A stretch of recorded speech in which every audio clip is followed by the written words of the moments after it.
Praise the lord, హల్లెలూయా. దేవుని వాక్యాన్ని చూద్దాం. మత్తయి సువార్త 14వ అధ్యాయం. మత్తయి సువార్త 14వ అధ్యాయము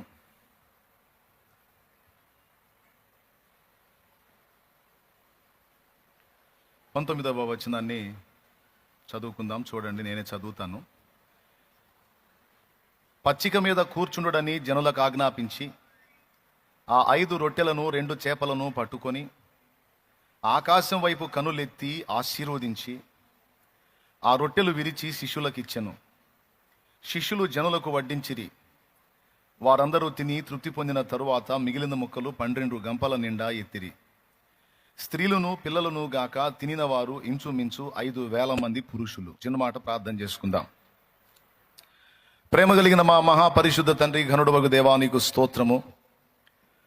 నీ దయాపూర్వక సంకల్పాన్ని బట్టి రాత్రి వేళ విస్తారమైన సంగతులు మాతో మాట్లాడి మా విశ్వాసాన్ని బలపరిచినందుకు స్తోత్రము. మరొకసారి నీ పాదాల చెంతకు వచ్చాం తండ్రి. మేము తిరిగి మా గృహాలకు వెళ్ళనై ఉండగా దయచేసి మాతో మాట్లాడండి. మా మనోనేత్రాలు వెలిగించండి. మాకు అవసరమైన ఆత్మీయ సంగతులు బోధించి మమ్మల్ని ప్రోత్సహించండి. ఉపదేశాన్ని అడ్డగించే దురాత్మ దయ్యపు అంధకార శక్తుల ప్రభావమును నజరేయుడగు యేసు నామములో బంధిస్తున్నాం. దేవా, మీ వాక్యమును పంపండి. మా పొరపాట్లు క్షమించండి, మా అపరాధాలు క్షమించండి, అవిధేయతలు మన్నించండి. దయతో క్షమించి మీరే మాతో మాట్లాడమని యేసు ప్రశస్త నామమున ప్రార్థించి, నీ దాసుడు అయోగ్యుడు అపాత్రుడు నీ దాసుని క్షమించి నీ కొరకు వాడుకోమని, నీ బిడ్డల్ని స్వస్థపరిచి మనశ్శాంతినిచ్చి ఆదరణనిచ్చి ధైర్యపరిచి నీ వాక్కు వెదజల్లమని యేసు ప్రశస్త నామమున ప్రార్థించి వేడుచున్నాము తండ్రి. ఆమేన్, ఆమేన్.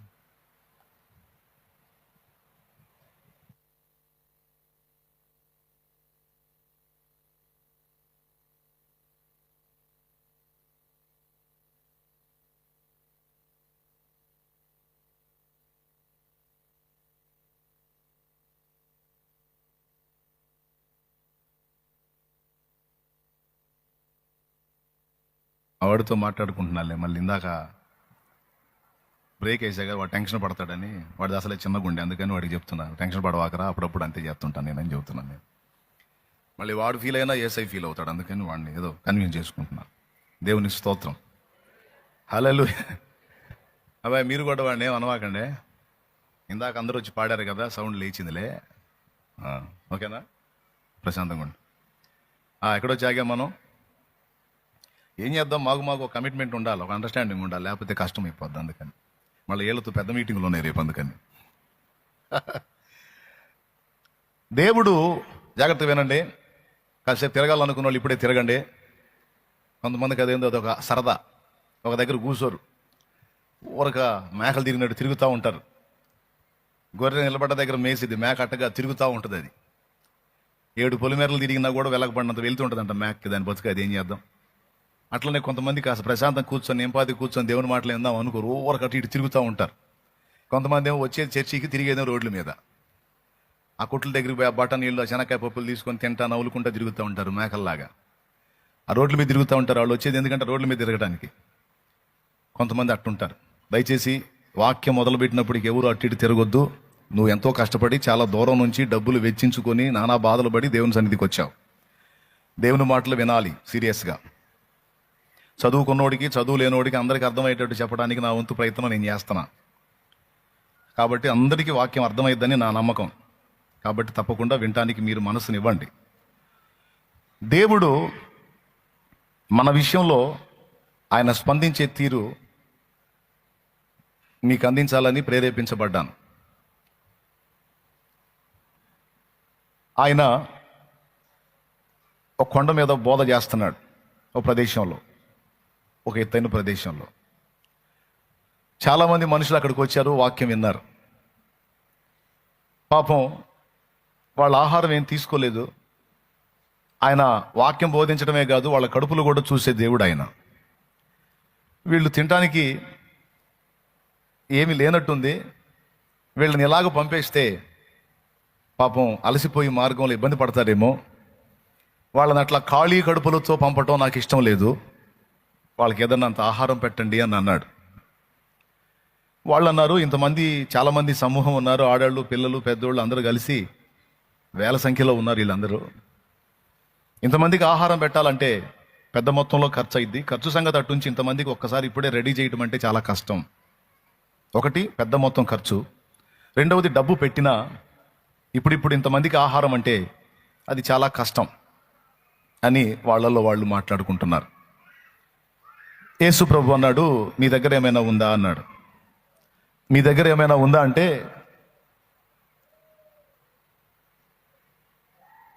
సండే స్కూల్ నుంచి జంప్ అయిందా?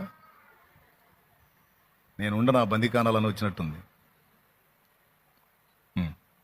దగ్గరికి తీసుకొస్తాను. బాగా వినండి. మీ దగ్గర ఏమైనా కలదా అని యేసు ప్రభు అడిగితే, ఓ చిన్నోడు మరి వాళ్ళ అమ్మవాడికి ఇచ్చినట్టుంది తినరా అని, ఏసై దగ్గరికి వెళ్తున్నావు కదా, ఆకలి అయితే తినరా అని ఇచ్చినట్టుంది 5 రొట్టెలు 2 చేపలు. వాడు వాటిని తినలా, వాడి దగ్గర భద్రం చేసుకున్నాడు. అది తీసుకొచ్చి ఆంద్రేయకి చూపించాడు. నా దగ్గర 5 రొట్టెలు 2 చేపలు ఉన్నాయి, మరి ప్రభు అడిగాడు కదా మీ దగ్గర ఏమైనా కలదా అని, నా దగ్గర ఇది ఉంది అన్నాడు. అప్పుడు ఆంద్రేయ యేసు ప్రభు దగ్గరికి అవి తీసుకెళ్ళి, ప్రభువా మీ దగ్గర ఏమైనా కలదా అని అడిగావు, ఈ చిన్నవాని దగ్గర 5 రొట్టెలు 2 చేపలు ఉన్నాయి, అయినా ఇన్ని వేల మందికి ఇవి ఏమాత్రం అని అన్నాడు ఆయన. పర్వాలేదు నాకు ఇవి అని అవి తీసుకొని ఆకాశం వైపు కనులెత్తి స్తోత్రం చేసి వాటిని ఆశీర్వదించి విరిచి ఇంకో గంపలో వేయటం మొదలుపెట్టాడు. జనాల్ని పచ్చిక మీద పంక్తులు పడ కూర్చోబెట్టండి నీట్గా అని కూర్చోబెట్టి ఆశీర్వదించి ఆ 5 రొట్టెలు 2 చేపల్ని విరవటం మొదలుపెట్టాడు. విరవక ముందేమో 5 రొట్టెలు 2 చేపలే. వాటిని విరవటం మొదలుపెట్టిన తర్వాత అవి విస్తారం అయిపోతున్నాయి. విరవబడక ముందేమో అవి 5 రొట్టెలు 2 చేపలే, మొత్తం 7. ఎప్పుడైతే ఆయన ఆశీర్వదించి విరవటం మొదలు పెట్టాడో అవి విస్తారం అయిపోతున్నాయి. ఎంత విస్తారమైనవి అంటే స్త్రీలు పిల్లలు గాక తిన్న పురుషులు 5,000 మంది. పురుషులు 5,000 మంది అంటే స్త్రీలు ఎంతమంది ఉంటారు ఊహించండి. ఇప్పుడు ఇక్కడ చూడండి మీరు, పురుషులు ఎక్కువ స్త్రీలు ఎక్కువ? అప్పుడు అక్కడ కూడా అంచనా వేయండి. కనీసం 5,000కి తక్కువ ఉంటారా వాళ్ళు 5 వీళ్ళు 5 10,000. పిల్ల బ్యాచ్ మొత్తాన్ని కనీసం సగం వేసుకున్న 2.5 వేసుకున్న 12-13 మంది జనాలు అక్కడ ఉంది. అంతమంది ప్రజలకు ఈ 5 రొట్టెలు 2 చేపలే ఆయన విరిచిస్తా ఉన్నాడు, వస్తా ఉన్నాయి, విరిచిస్తా ఉన్నాడు, వస్తా ఉన్నాయి. అంతమంది తినంగా మిగిలిన ముక్కలు 12 గంపలు ఎత్తారు అని ఇప్పుడు మనం చదువుకున్నాం. తిన్నవాళ్ల సంఖ్య కూడా చెప్పాడు, ఎన్ని గంపలు నింపారో కూడా చెప్పాడు. అక్కడ ఉంది 5 రొట్టెలు 2 చేపలే. ఆ కొంచెము ఇన్ని వేల మంది కడుపులు నిండగా 12 గంపలు అయినాయి. ఎలా అయినాయి? యేసయ్య చేశాడు. దైవశక్తి ద్వారా అది జరిగింది, మనకందరికీ తెలుసు. ఈ రొట్టెలని ఆశీర్వదించి విరిచాడు అని రాసుంది. ఇక్కడ ఏం చేశాడంటే రొట్టెల్ని ముందు ఆశీర్వదించి తర్వాత విరిచాడు. బాగా వినండి. ఇది అంటావా అనవా? నేను ఖచ్చితంగా ఆ మాట అడుగుతాను అన్నోళ్ళు చేతులు ఎత్తండి. ఎన్ని అంశాలైనా నువ్వు ప్రార్థన చేయి, కనీసం చివరిలోనైనా దేవా దయచేసి నన్ను ఆశీర్వదించు అని అడుగుతావు. ఆశీర్వాదాల్లో రకాలు ఉన్నాయి. శరీర సంబంధమైన ఆశీర్వాదాలు, మానసిక పరమైన ఆశీర్వాదాలు, ఆత్మ సంబంధమైన ఆశీర్వాదాలు. 3 రకాల ఆశీర్వాదాలు ఉన్నాయి. కొంతమందికి సమృద్ధి ఆహారం ఉంటుంది కానీ మనసులో శాంతి ఉండదు. ఇప్పుడు మనసులో శాంతి రావాలన్నా కూడా దేవుడు దయ చూపాల్సిందే. అలాగే ఆత్మీయ జీవితంలో బలాభివృద్ధి కలగాలన్నా కూడా దేవుడు కృప చూపాల్సిందే. అలాగే శరీర సంబంధమైన జీవితంలో మనకు కావాల్సిన అవసరాలు తీర్చబడాలన్నా కూడా దేవుడు కృప చూపాల్సిందే. శరీరానికి, మనసుకి, ఆత్మకి, ఈ 3ంటికి కావాల్సిన సహాయం దేవుడు చేయాల్సిందే. కాబట్టి ఖచ్చితంగా మనం దేవుణ్ణి ఏమడుగుతామంటే, దేవా నన్ను ఆశీర్వదించు అని అడుగుతాం. ఆ దేనికి సంబంధించిన ఆశీర్వాదం అంటే మొత్తం కలిపి కొడతాం మనం. నా శరీరానికి సంబంధించిన ఆశీర్వాదాలు నాకు ఇవ్వు, మనసుకు సంబంధించిన ఆశీర్వాదాలు నాకు ఇవ్వు, ఆత్మకు సంబంధించిన ఆశీర్వాదాలు నాకు ఇవ్వు అని స్పష్టంగా అడగం. కలిపి కొడతాం ఒకటే మాట, నన్ను ఆశీర్వదించు, నన్ను దీవించు ప్రభువా, నా ఎందుకు కనికరం చూపని సహజంగా అడుగుతాం, తప్పేం కాదు. ప్రతిరోజు నువ్వు ప్రార్థన చేసేటప్పుడు కనీసం ఒక్కసారైనా ఆ మాట అడుగుతావా, అడగవా? ఇందాక చేతులు ఎత్తారు అందరూ. ఎట్టి పరిస్థితుల్లో అడుగుతాం. నేను కూడా అడుగుతా, అందరినీ దీవించు, నన్ను కూడా దీవించు తండ్రి అని అడిగితే తప్పే ఉంది? తప్పేం కాదు, నేను కూడా అడుగుతా. అయితే రోజు మనం దేవుని ముందుకెళ్ళి దేవా నన్ను ఆశీర్వదించు, దేవా నన్ను దీవించు అని మనం అడుగుతున్నప్పుడు ఈ ప్రార్థన దేవుని దగ్గరికి వెళ్తుందా, వెళ్ళట్లేదా? విశ్వాసంతో ఆయన సన్నిధికి వెళ్ళి మనం పెట్టే మొర్ర ఆయన దగ్గరకు చేరుతుంది. ఆయన మన ప్రార్థన ఆలకిస్తాడు. అన్న, మంచోళ్ల ప్రార్థన ఆలకిస్తాడు, యథార్థవంతుల ప్రార్థన ఆలకిస్తాడు. నాలాంటి పనికిమాలిన దాని ప్రార్థన, పనికిమాలినోడి ప్రార్థన దేవుడు ఎందుకు వింటాడు అనే డౌట్ నీకు వచ్చిద్దేమో. ఆయన పాదాల దగ్గరికి వెళ్ళి మోకాళ్ళుని పనికిమాలినోడు ప్రార్థించినా దేవుడు వింటాడు. పనికిమాలినోడు మొర్ర పెట్టినా కూడా విశ్వాసంతో, ఆ విశ్వాసాన్ని బట్టి దేవుడు తప్పకుండా సహాయం చేస్తాడు. ఎందుకంటే విశ్వాసం నుంచి ప్రార్థన చేస్తున్నాడు గనుక ఆ ప్రార్థన దేవుడు ఖచ్చితంగా వింటాడు. ఆయన పేరే ప్రార్థనలు ఆలకించువాడు. ఎందుకో చెప్తా. దావీదు బత్షెబా విషయంలో తేడాపడ్డ తర్వాత, ఆమె భర్త అయినటువంటి ఊరియాను చంపించిన తర్వాత దేవుని యొక్క కోపము, శాపము దావీదు మీదకి వచ్చింది. వచ్చి దావీదు చాలా బాధాకరమైన పరిస్థితిలోకి వెళ్ళిపోయాడు. సొంత కొడుకే శత్రువు అయిపోయాడు. సొంత కొడుకు దగ్గర కొంతమంది దుష్మన్లు తయారై తండ్రిని గాజేయాలన్న పథక రచన అహీతోపెలు అనేవాడు చెప్పాడు. ఎవరికి? అబ్షాలోము, దావీదు కొడుకు అబ్షాలోము వానికి చెప్పాడు. మీ నాన్న ఇక్కడ నుంచి పారిపోయాడని, ఎటో వెళ్ళిపోయాడని, ఇక నాకేం ఇబ్బంది ఉండదని నువ్వు అనుకుంటున్నావేమో. మీ నాన్న బ్రతికుంటే వెరీ డేంజర్, కాబట్టి మీ నాన్నని చంపేయాలి. నువ్వు నాకు కొంచెం కోఆపరేట్ చేయి. నేను కొంతమంది మనుషుల్ని తీసుకొని పోయి, సైన్యాన్ని తీసుకొని పోయి మీ నాన్నని వెతికి వేటాడి మీ నాన్నని మట్టు పెడతాను, మీ నాన్న చంపేస్తాను. అప్పుడు నీకు శత్రుశేషం ఉండదు. లేకపోతే ఎప్పటికైనా మీ నాన్న నీ మీద వచ్చి పడే అవకాశం ఉంది అని వీడు ఆలోచనలు చెప్తుంటాడు అబ్షాలోముకి. అబ్షాలోము ఆ ఆలోచనల విషయంలో తర్జన భర్జన పడుతుంటాడు. అక్కడే హూషై అనేటువంటి వాడు ఒకడు ఉంటాడు. ఇతడు దావీదు పక్షం వాడు. అహీతోపెలేమో అబ్షాలోము పక్షం వాడు, అంటే దావీదు కొడుకు పక్షం వాడు. ఇక్కడ దావీదు శాపాన్ని అనుభవిస్తున్నాడా, ఆశీర్వాదంలో ఉన్నాడా? మీరు చెప్పండి, పెద్దగా చెప్పండి. చేసిన తప్పుకి శాపాన్ని అనుభవిస్తున్నాడా, దీవెనలో ఉన్నాడా? సింపుల్గా చెప్పొచ్చు, రాజ్యం వదిలిపెట్టి, సింహాసనం వదిలిపెట్టి వెళ్ళిపోవాల్సి వచ్చింది అంటే అగచాట్ల మరి పరిస్థితిలో ఉన్నాడు, శాపంలో ఉన్నాడు. ఆ స్థితిలో ఉండి ఒక్కటే ఒక మాట అంటాడు దేవునికి వెళ్ళి చూసి, ప్రభువా అబ్షాలోము దగ్గర చేరిన అహీతోపెలు ఆలోచన చెడగొట్టవా అని అడుగుతాడు. అహీతోపెలు ఆలోచన చెడగొట్టవా అని అడిగితే ఆ ప్రార్థన దేవుడు విని నిజంగానే అహీతోపెలు ఆలోచన అబ్షాలోము వినకుండా చెడగొడతాడు. కాబట్టి ఇక్కడ గమనించాల్సిన విషయం ఏంటంటే, మనం విజయంలో ఉన్నా, వైఫల్యంలో ఉన్నా, మన విశ్వాసంతో దేవుని పాదాల దగ్గరికి వెళ్ళి మనం ప్రార్థన చేసినప్పుడు తప్పనిసరిగా మన ప్రార్థన దేవుని దగ్గరకు చేరుతుంది. ఇంతవరకు మీకు అర్థమైంది? ప్రార్థన వెళ్తుంది. ఇప్పుడు నువ్వు ప్రతిరోజు దేవుని దగ్గరికి వెళ్ళి మోకాళ్ళుని నువ్వు ఖచ్చితంగా ప్రార్థన చేసే ప్రతిసారి, నా తండ్రి నన్ను ఆశీర్వదించు, నా కుటుంబాన్ని ఆశీర్వదించు, నా బిడ్డలను ఆశీర్వదించు, నా భర్తను ఆశీర్వదించు, నా భార్యను ఆశీర్వదించు, నా తల్లిదండ్రులను ఆశీర్వదించు అని మనం రకరకాలుగా ప్రార్థనలు చేస్తాం. మనల్ని దీవించమని కోరతాం. మన వారిని, మనకిష్టమైన వారిని కూడా దేవుడు ఆశీర్వదించినట్లు మనం అడుగుతాం. అయితే ఈ ప్రార్థనలన్నీ గాలికి పోవట్లేదు. ఈ ప్రార్థనలన్నీ అక్కడ వినబడతాయి. రెండవది, అక్కడ వ్రాయబడతాయి. దేవుని సముఖంలో వినబడతాయి, జ్ఞాపకార్థంగా వ్రాయబడతాయి. ఒట్టి ప్రార్థనలే కాదు, ఆ ప్రార్థనలు చేసేటప్పుడు మనం కార్చే కన్నీళ్లు కూడా అక్కడ రాయబడతాయని బైబిల్ గ్రంథంలో గతంలో మీకు చూపించాను నేను.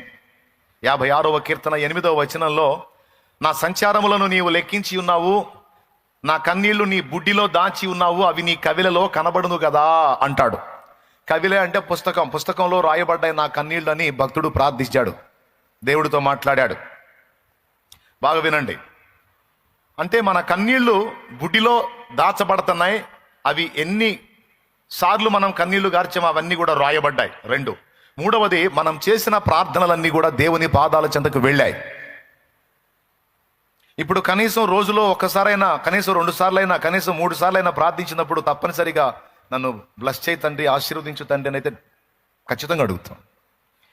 రోజు తప్పనిసరిగా మన ప్రార్థనల్లో నన్ను ఆశీర్వదించు ఆశీర్వదించు అని మనం దేవుని ముందు చేసే మనవి దేవుని సముఖంలోనికి వెళుతుంది, జ్ఞాపకార్థంగా చేర్చబడుతుంది, వ్రాయబడుతుంది అని నేను చెప్పాను. అది ఎన్నిసార్లు అంటే చాలా సార్లు. ఎన్ని రోజులు నువ్వు ప్రార్థించావో, ఎన్నిసార్లు ప్రార్థించావో, ప్రార్థించిన ప్రతిసారి నన్ను ఆశీర్వదించు అనే మాటలు అక్కడికి వెళ్తాయి. అయితే ఇక్కడ గమనించాల్సినటువంటి విషయం ఏంటంటే, నువ్వు ఆశీర్వదించమని అడిగినప్పుడు, అది కూడా అనేక సార్లు నువ్వు అడుగుతున్నప్పుడు తప్పకుండా దేవుడు ఆ విషయమై శ్రద్ధ నిలుపుతాడు. నిన్ను ఆశీర్వదించాలని దేవుడు పూనుకున్నప్పుడు దేవుడు చేసేటువంటి ఒక పనిని నీ దృష్టిలోనికి తీసుకొని రావాలని ఈ అంశం ఎత్తుకున్నాను. ఏం చేస్తాడు? నిన్ను ఆశీర్వదించాలని దేవుడు అనుకున్నప్పుడు ఏం చేస్తాడంటే, ఆశీర్వాదానికి తగిన వ్యక్తిగా ముందు నిన్ను సిద్ధపరచుకుంటాడు. నువ్వు ఆశీర్వదించు అనగానే వెంటనే ఓకే ఆమెన్ అనడు. దేవునికి స్తోత్రం. ఎందుకంటే ఆశీర్వాదాన్ని తట్టుకోవడానికి కూడా శక్తి కావాలి. కొంతమంది ఆశీర్వదించబడకముందు బాగున్నారు, ఆశీర్వదించబడ్డ తర్వాత ఒక దారయ్యారు. గర్వహృదయులై, పనికిమాలినోళ్ళై, లోకానుసారులై, శరీరానుసారులై పాడైపోయారు. వాళ్ళు ఆశీర్వదించబడక ముందు దీనస్థితిలో ఉన్నప్పుడు వాళ్ళు క్రమంగా ఉన్నారు, దేవుని యందు భయభక్తులు కలిగి ఉన్నారు, అన్ని లెక్కలు బాగున్నాయి. వాళ్ళు ఎప్పుడైతే దేవుని ఆశీర్వాదాన్ని పొందారో, ఆశీర్వాదం పొందిన తర్వాత దెబ్బతిన్నారు.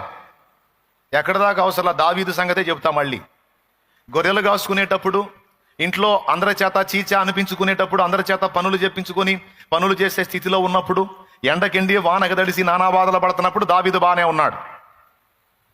దేవుడు దావీదును ఆశీర్వదించాడు, దావీదు రాజు అయ్యాడు, ఇంటి వాళ్ళు అతన్ని గణపరిచారు, సమాజం గణపరిచింది, ఇశ్రాయేలు సర్వ సమాజము రాజా అని ఆయనకు లోబడింది.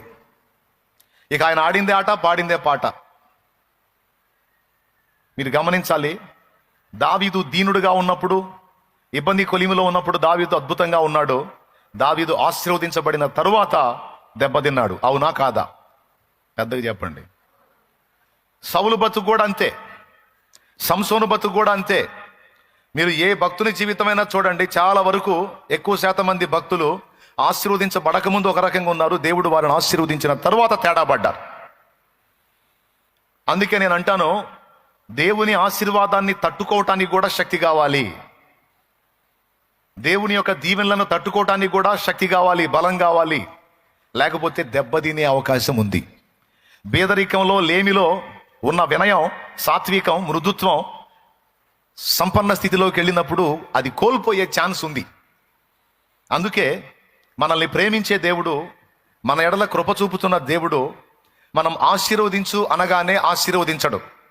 మరి ఏం చేస్తాడంటే, ఆశీర్వాదానికి నువ్వు ఏ విధమైన ఆశీర్వాదాలు కోరుతున్నావో ఆ విధమైన ఆశీర్వాదాన్ని పొందడానికి, తట్టుకోవటానికి అనుకూలమైన వ్యక్తిగా నిన్ను సిద్ధపరచడానికి దేవుడు ముందు మొదలు పెడతాడు. ఏమన్నా అర్థమైందా? ఆ దీవెనను తట్టుకోవటానికి, ఆ ఆశీర్వాదాన్ని పొందటానికి తగిన వ్యక్తులుగా మనల్ని ముందు రెడీ చేసుకుంటాడు. అలాగాని రెడీ చేయకుండా మనకి బ్లెస్సింగ్ ఇచ్చాడు అనుకో, ఫర్ ఎగ్జాంపుల్ ఎక్కడ దాకా వద్దండి, దేవా నాకు వరం ఇయ్యవా, కృపా వరం ఇయ్యవా, కృపా వరం ఇయ్యవా అని కొంతమంది ప్రార్థన చేస్తారు. స్వస్థపరచు వరమో, ఆత్మల వివేచనో, ప్రవచన వరమో, భాషలో ఏదో ఒకటి అడుగుతూ ఉంటారు. దేవుడు ఆమెన్ అని వరం ఇచ్చాడు అనుకో, వీళ్ళు ప్రార్థించినప్పుడు అద్భుతాలు జరిగినాయి అనుకో, ఇక వీళ్ళు భూమి మీద నిలబడరు. వీళ్ళు ఎంత ఆకాశంలోనే తిరుగుతూ ఉంటారు. ఇక వాళ్ళని గురించి వాళ్ళు ఎక్కువ తలంపుల్లోకి వెళ్ళిపోతారు. ఇంకా చెప్పాలంటే అతిశయించే ప్రమాదం ఉంది. అలా అతిశయించి గర్వహృదయులైతే వాళ్ళు దేవునికి హేయులవుతారు, అసహ్యులవుతారు. ఇప్పుడు లేని వరం ఇయ్యనేలా, దాన్ని చూసుకొని నువ్వు మిడిసిపడనేలా, నేను నిన్ను అసహించుకోనేలా? అవునా? మరి కాదు ప్రభు, మరి నాకు వరం ఇయ్యాలంటే అది నీకు వచ్చినా కూడా నువ్వు తట్టుకునేటట్టు ముందు నిన్ను రెడీ చేసుకుంటాడు దేవుడు. అర్థమైతే స్తోత్రం చెప్పు, పెద్దగా చెప్పు. దాన్ని తట్టుకునే వ్యక్తిగా ముందు నిన్ను రెడీ చేసుకుంటాడు. అది దేవుని పద్ధతి. ఆ తర్వాత పర్వాలేదు, సిద్ధపడ్డాడు, సిద్ధపడింది, ఇంకా నేను బ్లెస్ చేసిన, ఆశీర్వదించిన, ప్రమాదం ఉండదు అనుకుంటే అప్పుడు తప్పకుండా నువ్వు అడిగినటువంటి ఆ కృపలను నీకు దయచేస్తాడు ఆయన. ఇక్కడ 2 పద్ధతులు దేవుడు పాటించినట్టు మనకు కనపడిద్ది. కొంతమందిని ముందే ఆశీర్వదించి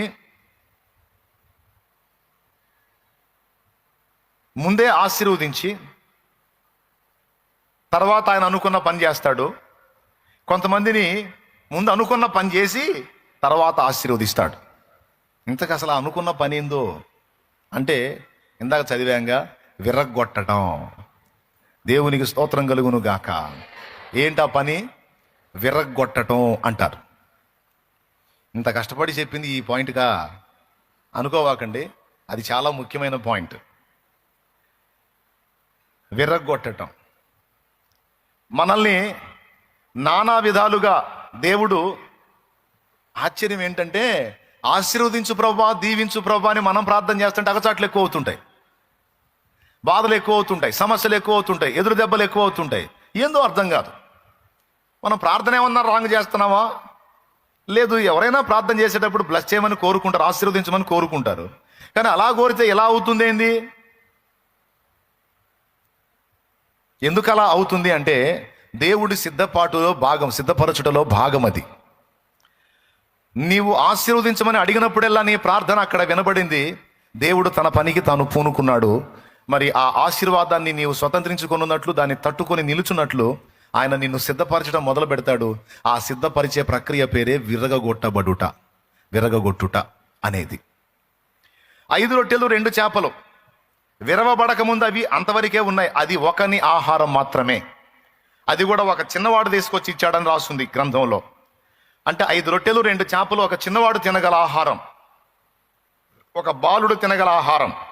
అది ఒక్కనిదా 1000 మందిదా? నోరు తెలిసి అందరూ చెప్పండి. ఒక్కరిదే.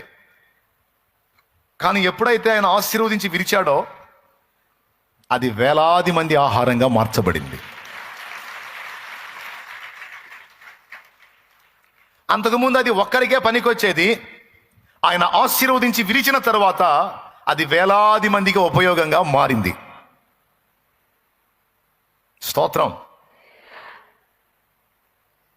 అందుకే భక్తుడు పాడాడు ఒక పాట, విరిగిన మనసు నలిగిన హృదయం.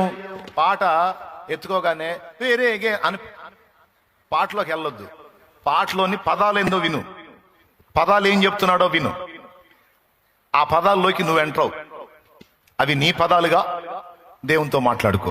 ఇప్పుడు పాడతా అంటే నువ్వు కూడా పాడొచ్చు, ఇబ్బంది ఏం లేదు. కానీ కొంతమంది పాట మీద మైండ్ పెట్టి పదాలు వదిలిపెడతారు. అలవాటు అయిపోయి పరలోక ప్రార్థన చేయండి అంటే పరలోక మందిరం మా తండ్రి నామం పరిశుద్ధపరచబడిన నీ రాజ్యం వచ్చుగా అన్నట్టుగా మంత్రాలు చదివినట్టు. అసలు నామం పరిశుద్ధపరచబడటం అంటే ఏంటి? రాజ్యం రావటం అంటే ఏంటి? కొంచెం ఆలోచించాలి కదా. చిత్తం నెరవేరటం అంటే ఏంటి? ఏం కాదు, పరలోక ప్రార్థన చేయండి అంటే చాలు. పరలోకమందున్న మా తండ్రి, నీ నామం పరిశుద్ధపరచబడును గాక, నీ రాజ్యం మాకు వచ్చును గాక, నీ చిత్తం పరలోకమందు నెరవేర్చినట్లు భూమి అందు నెరవేరును గాక, మాకు కావాల్సిన అందిన ఆహారం నేను మాకు దయచేయి, మా పట్ల అపరాధం చేసిన మేము క్షమించిన ప్రకారం మేము అపరాధం క్షమించు, మమ్మల్ని శోధనలో తెగ దుష్టు నుంచి కీడు నుంచి తప్పించి రాజ్యం బలం మహిమా శక్తి సర్వ నిరంతరం నీవన్నావు తండ్రి. ఆమె బాగా చెప్పి చెప్పి చెప్పి చెప్పి అలవాటు అయిపోయి అందులో ఉన్నటువంటి విషయాలను ఆలోచించడం మానేసి మంత్రాలు చదివినట్టు చదువుకుంటూ పోతుంటారు. అట్లా కరెక్ట్ కాదు. పాట అయినా ప్రార్థన అయినా కొద్దిగా ఆలోచించాలి, ఏంది ఈడి సోప అని. ఎవరి సోప? భక్తుడి సోప. ఇప్పుడు పాడతా వినండి.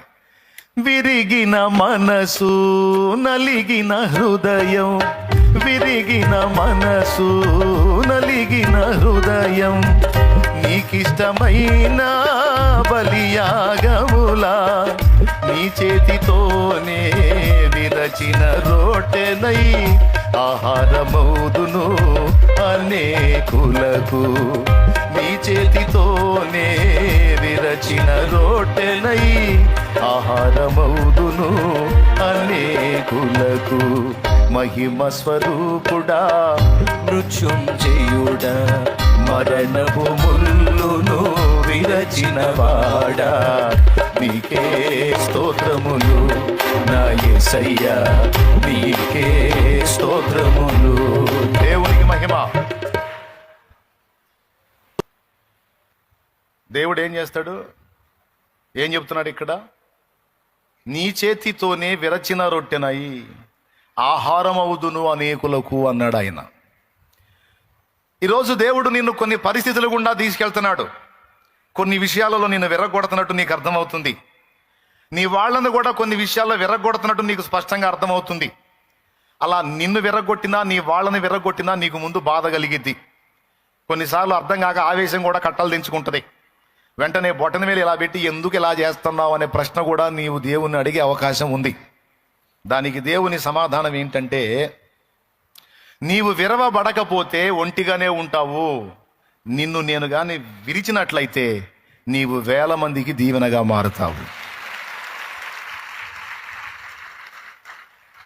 అందుకే నేను నిన్ను విరగొట్టడానికి పూనుకున్నా. ఏమన్నా అభ్యంతరమా? అభ్యంతరం అయితే చెప్పు, వదిలేస్తా. అప్పుడు ఒంటిగానే ఉంటావు. లేదు లేదు, నేను అనేకులకు ఆశీర్వాదంగా ఉండాలి. నువ్వేమడుగుతున్నావు అంటే, నన్ను ఆశీర్వదించు, ఇతరులకు ఆశీర్వాద కారణంగా చెయ్యి అని అడుగుతున్నావు.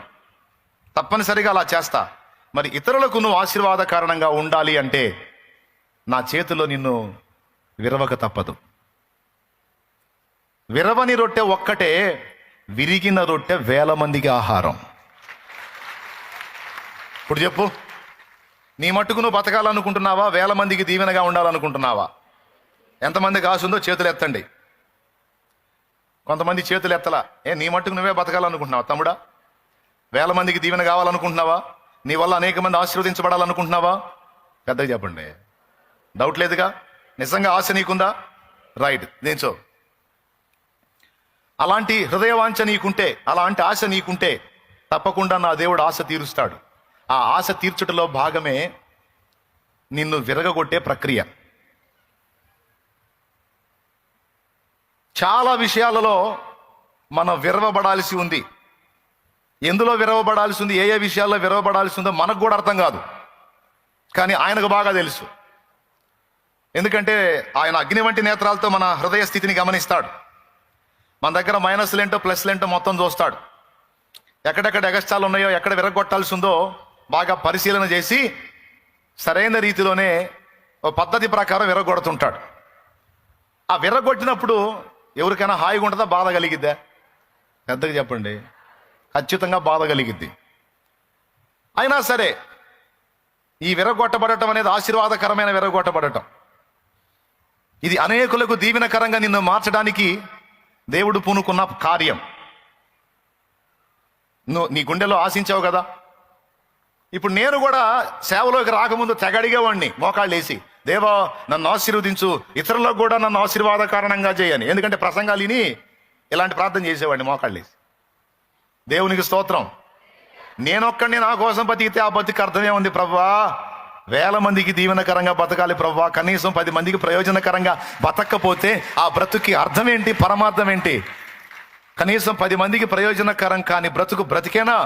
నన్ను 10 మందికి ప్రయోజనకరంగా చేయి తండ్రి అని గట్టిగా ప్రార్థన చేయటం మొదలుపెట్టిన దగ్గర నుంచి గట్టిగా అగచాట్లు స్టార్ట్ అయినాయి.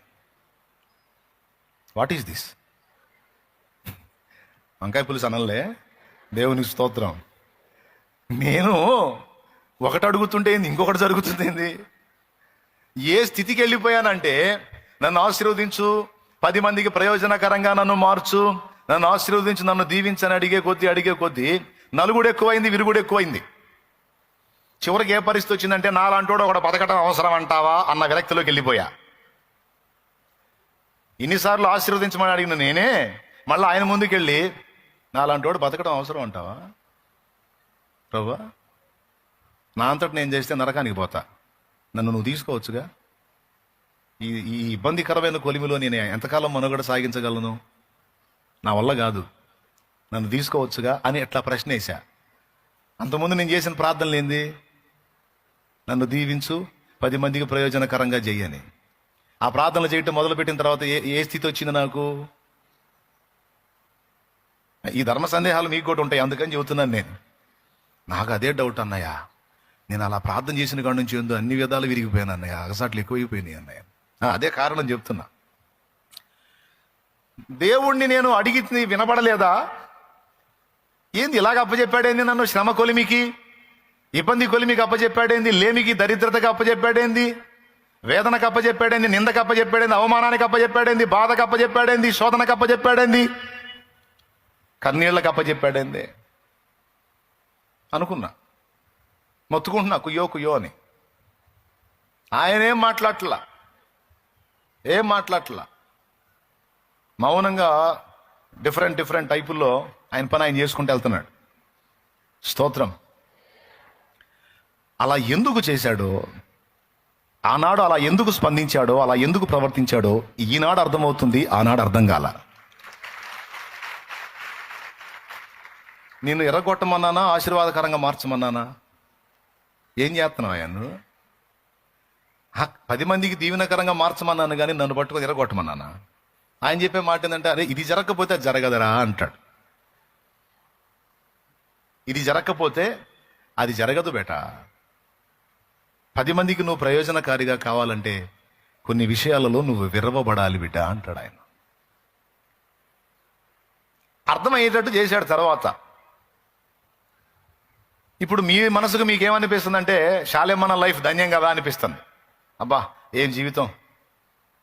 ఈ జీవితం నీవు సంతోషించేటట్టు, నీవు మెచ్చేటట్టు తయారు కావడానికి బోల్డన్ని కోటింగులు తింది. ఇప్పుడు కూడా తింటానే ఉంది. ఇప్పుడు కూడా కోటింగ్ పడతానే ఉంది. ఈ కోటింగ్ ఎందుకంటే ఇంకా అత్యధికమైనటువంటి ఆశీర్వాదంలోకి తీసుకెళ్ళడానికి, ఇంకా అదనపు ఆశీర్వాదంలోకి, ఇంకా మరికొంతమందికి దీవెనకరంగా మార్చడానికి మళ్ళా కోటింగ్ పడతానే ఉంది. ఒకప్పుడేమో కోటింగ్ కొత్త కదా, అర్థం కాల, టెన్షన్ పడ్డా. ఇప్పుడు కోటింగ్ అర్థమైంది, ఇంకా అప్పచెప్పుకొని ఊరుకున్నా. నీ చిత్తమే జరుగునుగాక, దేవునికి స్తోత్రం కలుగునుగా. నేను చెప్పే అర్థమవుతున్నాయా మీకు? దేవునికి మహిమ. అర్థం కాకపోయినా చేయగలిగింది ఏం లేదు. ఆదివారంగా మళ్ళా యాడ్ చెబుతాం. అది ఏ విషయాల్లో విరగొడతాడు? మొత్తానికి విరగొట్టడం అయితే కన్ఫామ్. ఏ విషయాలలో ఆయన విరగొడతాడు, ఏ విషయాలలో మనం విరవబడాల్సి ఉంది, విరవబడుట ద్వారా ఏమేమి కలుగుతుంది అనే 2 సంగతులు. మొట్టమొదట ఆశీర్వదించి విరవకపోతే విస్తారం కాం.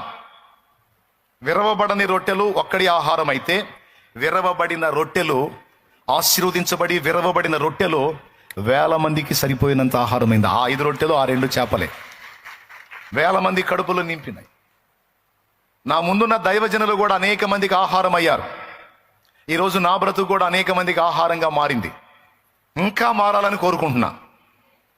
మరి మీరు కావద్దా? అనేక మందికి ఆహారంగా కావాలా వద్దా? కావాలంటే మరి ఆశీర్వదించబడాలి. రెండవది, ఏ విషయాల్లో విరవబడాలంటే టూకీగా 4 ముక్కలు చెప్పుకుందాం. మొట్టమొదటిది, మన స్వాతిశయం విషయములో మనల్ని విరగొడతాడు దేవుడు. స్వాతిశయం అంటే నేను, నా అనే స్వార్థపూరితమైన విషయాల విషయంలో విరగొడతాడు ఆయన. ఏమన్నా అర్థమైందో లేదో మరి? నేను, నా సొంతం, నాది, నా వరం, నా పేరు, నా ప్రఖ్యాతులు అనే విషయంలో విరగొడతాడు ఆయన. అది మనలో ప్రతి మనిషిలో ఉంటుంది. ఈ నేను, నా అనే స్వార్థం, దాని మీద వేస్తాడు దెబ్బ. అంతవరకు నేను, నా అనేటువంటి నేచర్ పోయి ఇక సమాజం మీదకి దృష్టి మళ్ళేటట్టు చేస్తాడు. సమాజంలోని వ్యక్తుల యొక్క శ్రేయస్సును కోరుకుని ఏ స్థితికి వెళ్ళిపోతాడంటే, ఇతరులే నాకంటే గొప్ప, నేను ఏ పాటి వాడిని, ఏ పాటి దాన్ని అన్నంతగా విరగొడతాడు ఆయన. దేవునికి స్తోత్రం. అలా విరవబడకపోతే సెకండ్ లూసిఫర్ లాగా అయిపోయే అవకాశం ఉంది. పౌలుకి చాలా ప్రత్యక్షతలు ఇచ్చాడంట. నిజమే. పౌలు రాసిన అన్ని పుస్తకాలు బైబిల్లో ఇంకెవరు రాయలా. ఒక్కొక్క పత్రిక ఒక్కొక్క ఆణిముత్యం, మర్మాల గని. అంతేకాదు పౌలు చేత విశేషమైన సూచక్రియలు, మాత్కార్యాలు కూడా జరిగినాయి. దేవుడు ఇచ్చి ఒక ముళ్ళు గుచ్చి పెట్టాడంట. నేను చెప్పలా, పౌలే చెప్పాడు. ఒక్కసారి మీరు 2 కొరింథీ పత్రిక 12వ అధ్యాయము 7వ వచనం చదవచ్చు. నాకు కలిగిన ప్రత్యక్షతలు బహు విశేషముగా ఉన్నందున వాళ్ళని తిని నానా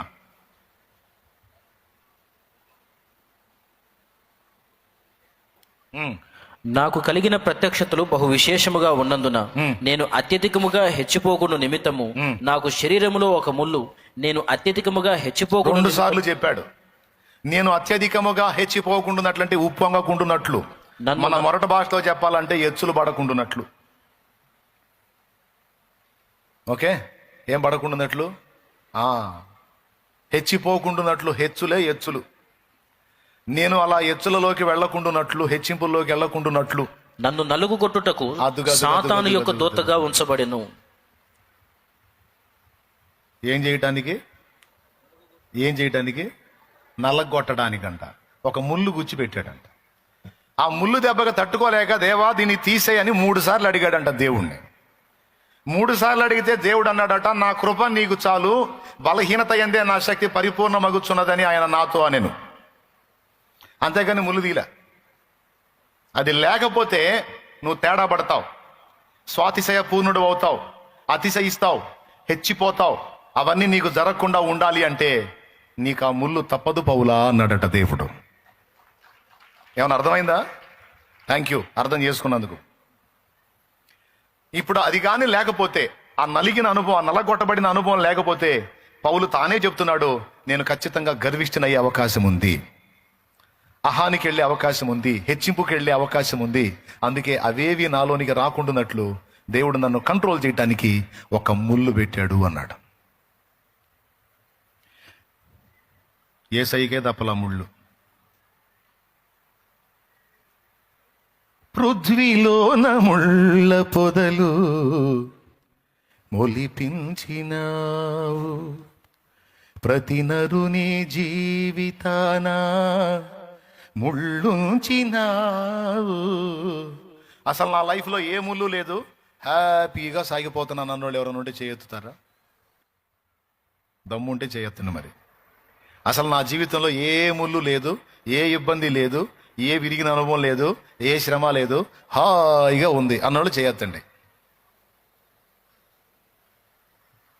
లేకుండా ఎందుకు ఉంటుంది అయ్యా? ఒక ముళ్ళు ఏంది నాయన, డజన్లు ఉన్నాయి అంటారు.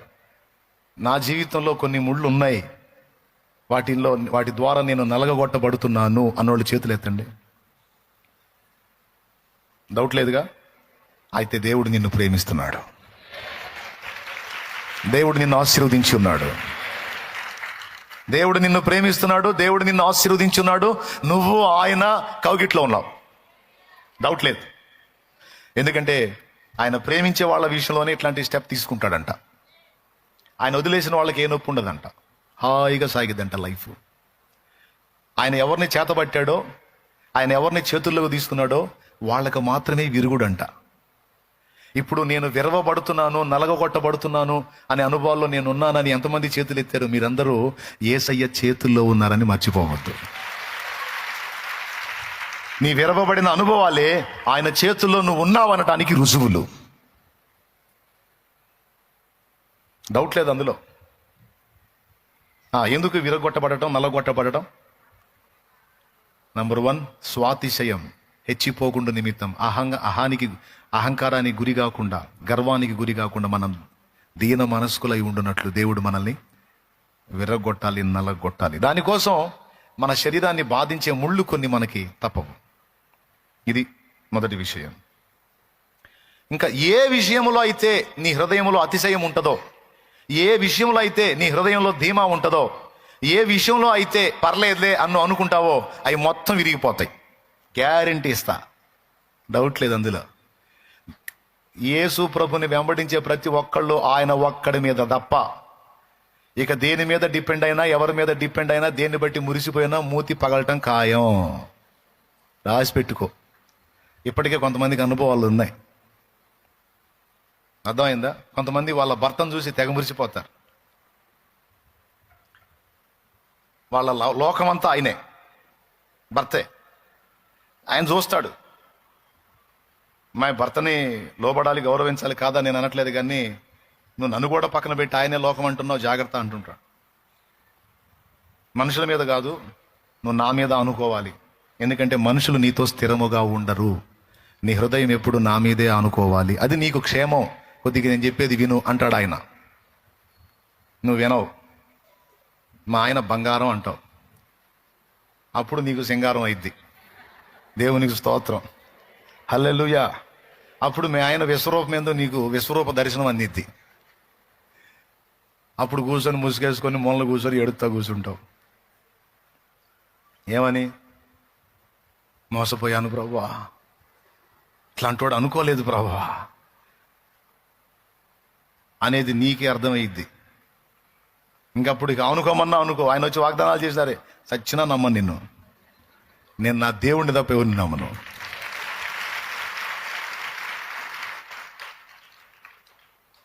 ఒక్కొక్కళ్ళకి భార్య ప్రపంచం. ఒకసారి నేను నా భార్యని అడిగాను, ఎస్తేరు దేవుడు నన్ను వాడుకుంటున్నాడు కదా, నీ మనసులో ఏదన్నా కొంచెం ఆనందంగా ఉంటుందా అని అడిగా. నా భార్య ఇచ్చిన సమాధానం చూడండి. నీ మనసులో కొంచెం హ్యాపీగా, సంతోషంగా, ఉల్లాసంగా ఏదో అనిపిస్తుందా, ఏమన్నా కొంచెం అతిశయంగా అనిపిస్తుంది అంటే పొర్రపాటును కూడా అనుకున్నది. పొర్రపాటును కూడా అనుకున్నది. అందుకే నువ్వు నన్ను సరిగా మెచ్చుకోవు నువ్వు అన్నాను నేను. మెచ్చుకోకూడదు, ఎందుకంటే నువ్వు ఒక మనిషివి. నీకు ఈ కృపలన్నీ ఇచ్చింది యేసయ్య.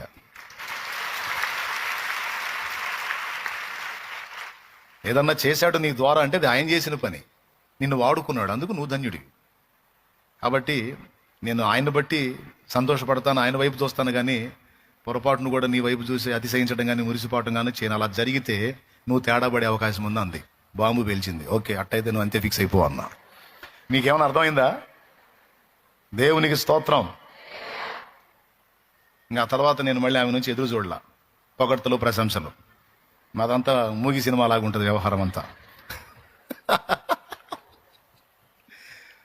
అర్థమైందా మీకేమన్నా? అది చెప్పింది వాస్తవమే. మరి నిన్ను బట్టి నేను అతిశయిస్తే నువ్వు దెబ్బతినే అవకాశం ఉంది. కాబట్టి నేను ప్రభువును బట్టి అతిశయిస్తాను.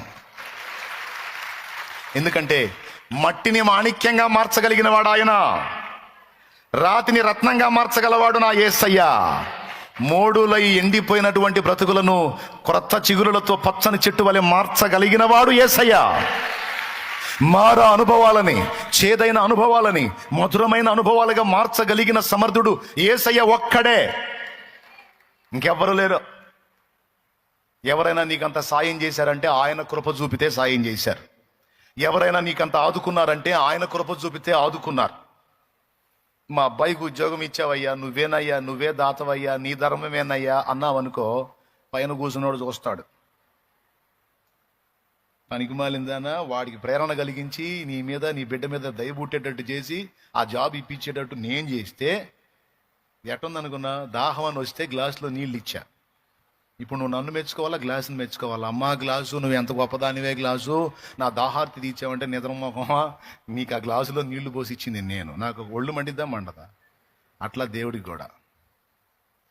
ఎవరినైనా సరే, ఏ మనిషిని బట్టి అతిశయపడ్డా, నీ కొడుకును బట్టి, నీ కూతురును బట్టి, నీ భర్తను బట్టి, నీ భార్యను బట్టి, నీకు సహాయం చేసిన వాళ్ళని ఎవరిని బట్టి కూడా నువ్వు అనుకోవటానికి లేదు, అతిశయపడటానికి లేదు. వాళ్ళు ఏదన్నా ఇంత సాయం నీకు చేశారు, నిన్ను ప్రేమించారు, ఆదరించారు, నీకు ఏదైనా ఉపయోగపడ్డారంటే అది నా ప్రభు దయ. ఆయన దయ చూపకపోతే నీ సొంత వాళ్ళు కూడా నిన్ను ప్రేమించరు తెలుసా? ఆయన కృప చూపకపోతే నువ్వు నా నా నా అనుకున్న వాళ్ళు కూడా నిన్ను ఇస్సిరవతల కొడతారు. డౌట్ లేదు అందులో. ఎవరైనా నిన్నంత ప్రేమించి ఆదరిస్తున్నారు, మన్నన చేస్తున్నారంటే కృప ఆయనది.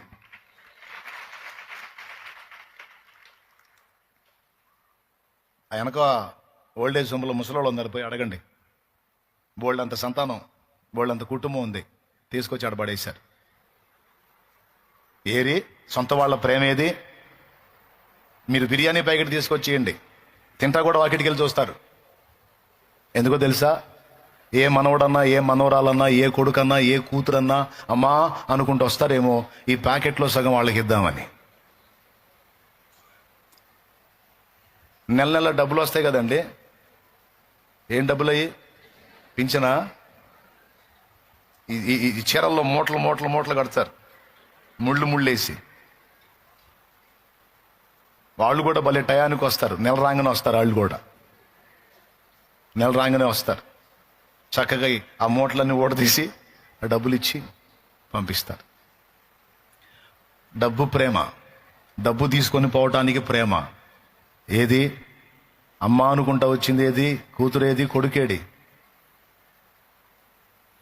హాస్పిటల్లో పేషెంట్లుగా పడుంటే పలకరించడానికి కూడా రారు కొంతమంది. వాళ్ళకి ఏ బలహీనత వచ్చినా, ఏ బాధ వచ్చినా, ఏ ఇబ్బంది వచ్చినా మనమే. ఏది మమత, ఏది మమకారం, ఏది అదే పిల్లల కోసం తిన్నదో తినలేదో, తిన్నాడో తినలేదో, ఎంత కడుపు మార్చుకొని ఎన్ని బాధలు పడి వీళ్ళు చినిగిని కట్టుకొని వాళ్ళకి మంచిగా తొడిగారు. వీళ్ళు నానా బాధలు పడి అక్షరజ్ఞానం లేకపోయినా కష్టపడి వాళ్ళకి చదువు చెప్పించారు. ఇన్ని బాధలు పడి వాళ్ళకి రెక్కలు తీస్తే రెక్కలు వచ్చిన పక్షులు ఎగిరిపోయినాయి. ఆ పక్షుల మీద ఆధారపడ్డ తల్లిదండ్రుల ప్రేమ అపాసుపాలై చిన్నబుచ్చుకొని కూర్చొని ఒక్కోసారి ఏడ్చుకుంటా ఉంటారు. నేను చెప్పేది వాస్తవం. వాళ్ళ నోటితో వాళ్ళన్న మాట ఏంటో తెలుసా? నీవే లేకపోతే నేనేమై ఉందును దేవా, నీవే లేకపోతే నేనేమై ఉందును దేవా, ఉన్నావు నాకై ఇన్నాను ఏలుగా, ఉంటావు తోడై యెహోవా షమ్మాగా, ఉన్నావు నాకై ఇన్నాను ఏలుగా, ఉంటావు తోడై యెహోవా షమ్మాగా.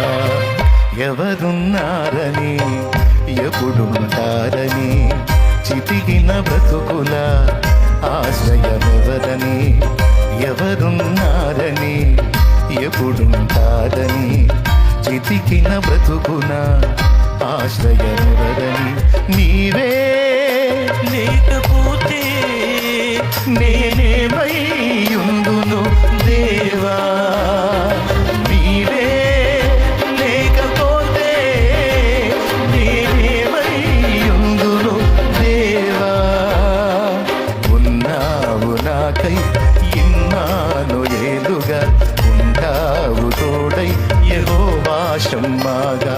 ఒకసారి ఆలోచించండి. నిజంగా దేవుడు, దేవుని సన్నిధి లేకపోతే వాళ్ళు ఏ రోడ్ల పక్కన అనాథ శవాలు అయ్యేవాళ్ళు, ఎక్కడ రాలిపోయేవాళ్ళు తెలియదు. కొంతమంది యొక్క ప్రేమ, వాళ్ళ మనస్తత్వాలు, కొన్ని విషయాలు వింటంటే రోమాలను ఎక్కరబొడుచుకుంటున్నాయి వాళ్ళ ప్రవర్తన దెబ్బకి. కానీ నిజం, దేవుడు దేవుడు దేవుడు కృప చూపి ఎవరన్నా నీ మీద అంత దయ చూపారంటే ఆయన కృప. ఎవరైనా నీకు అంత సాయం చేశారంటే ఆయన దయ, ఆయన కృప, ఆయన కనికరం. అందుకే చెప్తున్నా, నీ మీద నువ్వు ఆధారపడితే విరగొట్టబడతావు, మరి ఏ మనిషి మీద నువ్వు ఆధారపడ్డా కూడా విరగొట్టబడతావు. డౌట్ లేదు అందులో. దేవునికి స్తోత్రం కలుగును గాక. అర్థమైందా? ఒక వ్యక్తుల విషయంలోనే కాదు, దేని మీద కూడా నువ్వు ఆధారపడటానికి వీల్లేదు. దేన్ని బట్టి నీవు అతిశయపడటానికి వీల్లేదు. నీ కలిగిన సంపదను చూసి అతిశయపడ్డావా, దాని మీద పడితే దెబ్బ. నువ్వు కలిగి ఉన్న నీతి ప్రవర్తనను బట్టి అతిశయపడ్డావా, దాని మీద పడితే దెబ్బ. కొంతమందికి వాళ్ళ నీతి ప్రవర్తన మీద వాళ్ళకి నమ్మకం. నేను అందరిలాంటి కాదు బ్రదరు, మందంతా నీతి నియమాల్లో ఉంటాను. నేనా ఏందనుకున్నా, మరి నేను అడ్డదిడ్డంగా బతికేవాడిని కాదు. మందంతా నీతి వ్యవహారం అంటాడు. కొంతమంది లోపల ఉంటుంది, పేరుకుపోయి ఉంటుంది గర్వం తమ నీతి ప్రవర్తన విషయంలో. దేవుడు చూస్తాడు, ఇట్లయితే నిన్ను దీవించలేను రాబాయ్, నీ నీతి రంగేందో నీకు చూపిస్తాను చూడు నీ బతుకని ఆయన కాపుదల కొంచెం పక్కకు పెడితే నీ సంబడం నీకు అర్థమైద్ది. దేంది నేను ఇట్లాంటి పనులు చేశాను ఏంది, అసలు నేనేంది ఇంత చండాలంగా ఆలోచించాను ఏంది, అసలు ఏంది నేను ఎంత దరిద్రంగా ఉన్నానేంది, అదయ్యా నీ సంబడం అని చెబుతాడు. మరి ఎట్లనైనా నా బతుకేందంటే, నీతి నీది కాదురా, నీ నీతి నేను. కొంతమందికి వాళ్ళ పరిశుద్ధ జీవితం మీద ఏమి గర్వం. వాళ్ళ ముందు ఎవరన్నా ఇంత తేడా పడితే వెంటనే వాళ్ళని తిడతారు. వాళ్ళ పవిత్ర జీవితం మీద, పరిశుద్ధ జీవితం మీద మహాగర్వం కొంతమందికి. వాళ్ళకి తెలియదు ఆ విషయంలో వాళ్ళు గర్వపోతులై ఉన్నారని. ఎవరైనా తేడా కనపడితే వెంటనే వాళ్ళని నిందిస్తారు. ఎవరైనా తేడా కనపడితే వీళ్ళ వల్లే దేవుని నామం అవమానపరచబడుతుందని తెగ మాట్లాడతారు.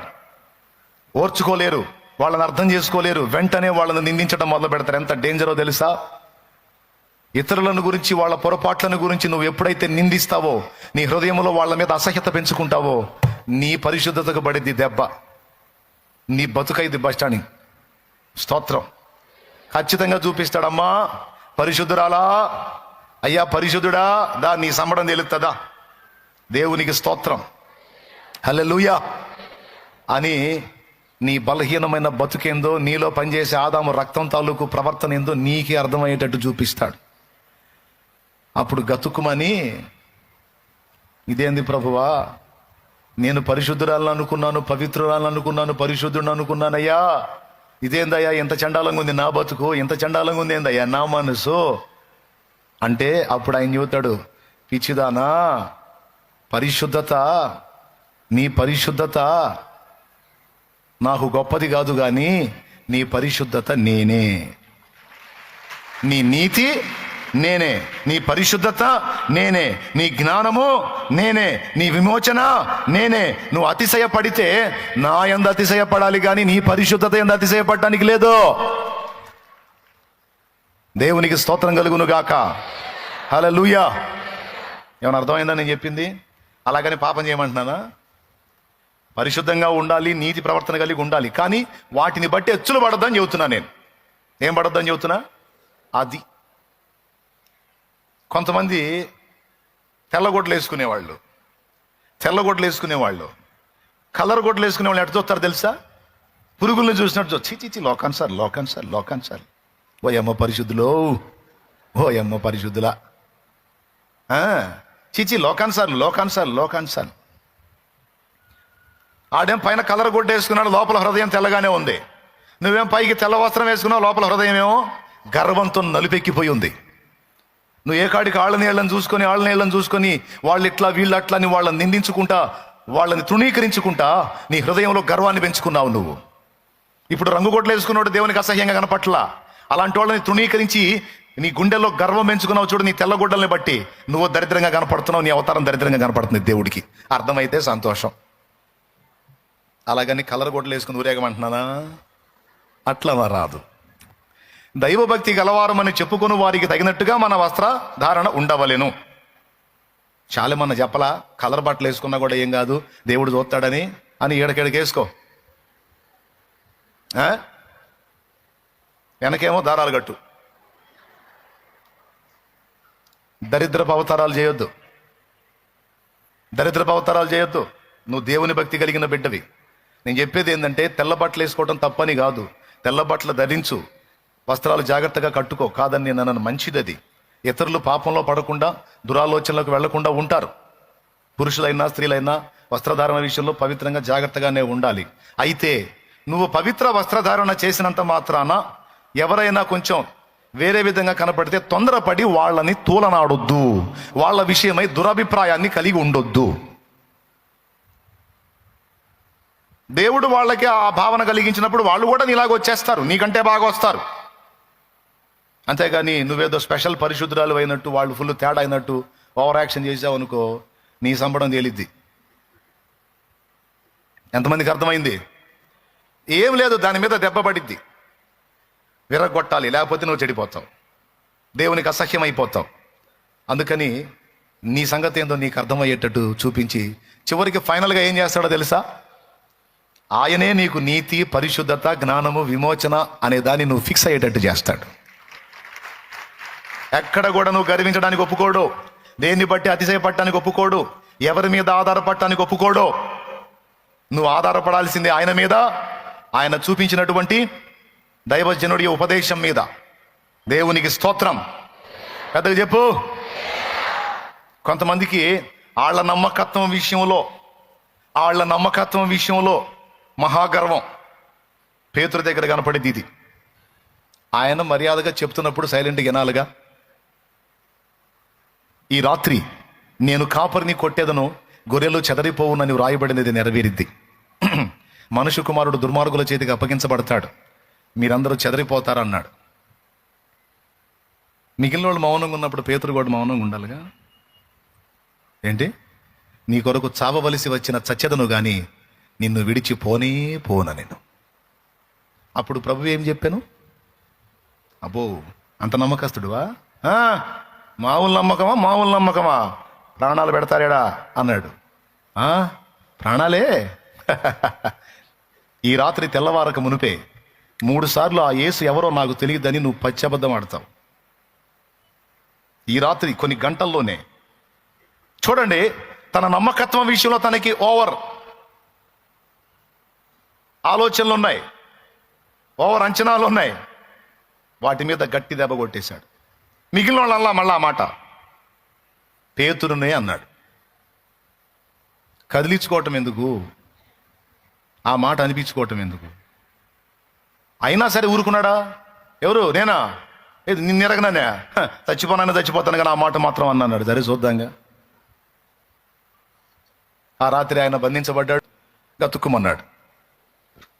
అని ఎవరు? నేనా? ఏసెవరు? ఆయన ఎవరో నాకు తెలియదు అన్నాడు.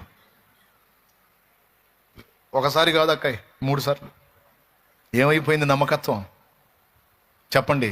మన పరిశుద్ధత గొప్పదా? అందరు చెప్పండి. మన నీతి గొప్పదా? చెప్పు. మన నమ్మకత్వం గొప్పదా? మన నిజాయితీ గొప్పదా?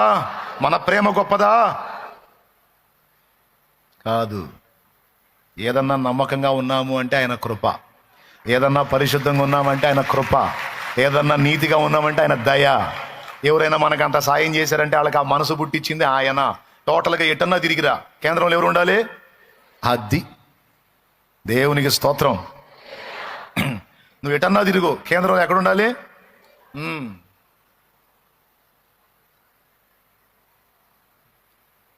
ఆవు గురించి వ్యాసరచనలో ఆవు గురించి రాయమన్నాడంట ఒకడిని. ఆవు గురించి వ్యాసరచన పోటీలు, హై స్కూల్లో వ్యాసరచన పోటీలు పెడతారు కదండి, వ్యాసాలు రాయమంటారు. ఆవు మీద వ్యాసం రాయమంటే ఒకడు ఆవు మీద వ్యాసం రాశాడు. ఆవు తెల్లగా ఉండును, ఆవుకు 4 కాళ్ళు ఉండును, 2 కొమ్ములు ఉండును, ఆవు పాలిచ్చును, పాలు తెల్లగా ఉండును, పాలు కాస్తే పెరుగవును, పెరుగు చిలికితే మజ్జిగవును, వెన్నొచ్చును, వెన్న కాస్తే నెయ్యొచ్చును అని ఆవు మీద వ్యాసం రాశాడు. ఆవు గడ్డి మేయును అని. సరే, మరుసటి వారంలో రైలు బండి మీద వ్యాసం రాయని రానిచ్చాడు.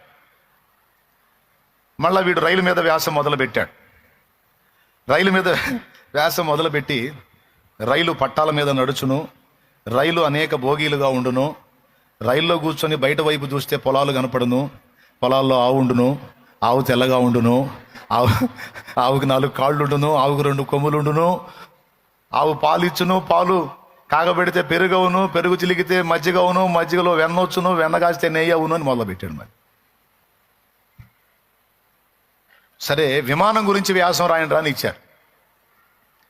మరుసటి వారం వీడు మళ్ళీ విమానం గురించి వ్యాసం రాయటం మొదలుపెట్టాడు. విమానం ఆకాశంలో ఎగురును, పక్షి వంటి రెక్కలు ఉండును, విమానంలో కూర్చొని పైన కూర్చొని కిందికి చూస్తే పొలం కనపడును, పొలంలో ఆవు ఉండును, ఆవుకు 4 కాళ్ళు ఉండును, 2 కొమ్ములు ఉండును, ఆవు పాలిచ్చును, పాలు కాస్తే పెరుగవును, పెరుగు చిలికితే మజ్జిగవును.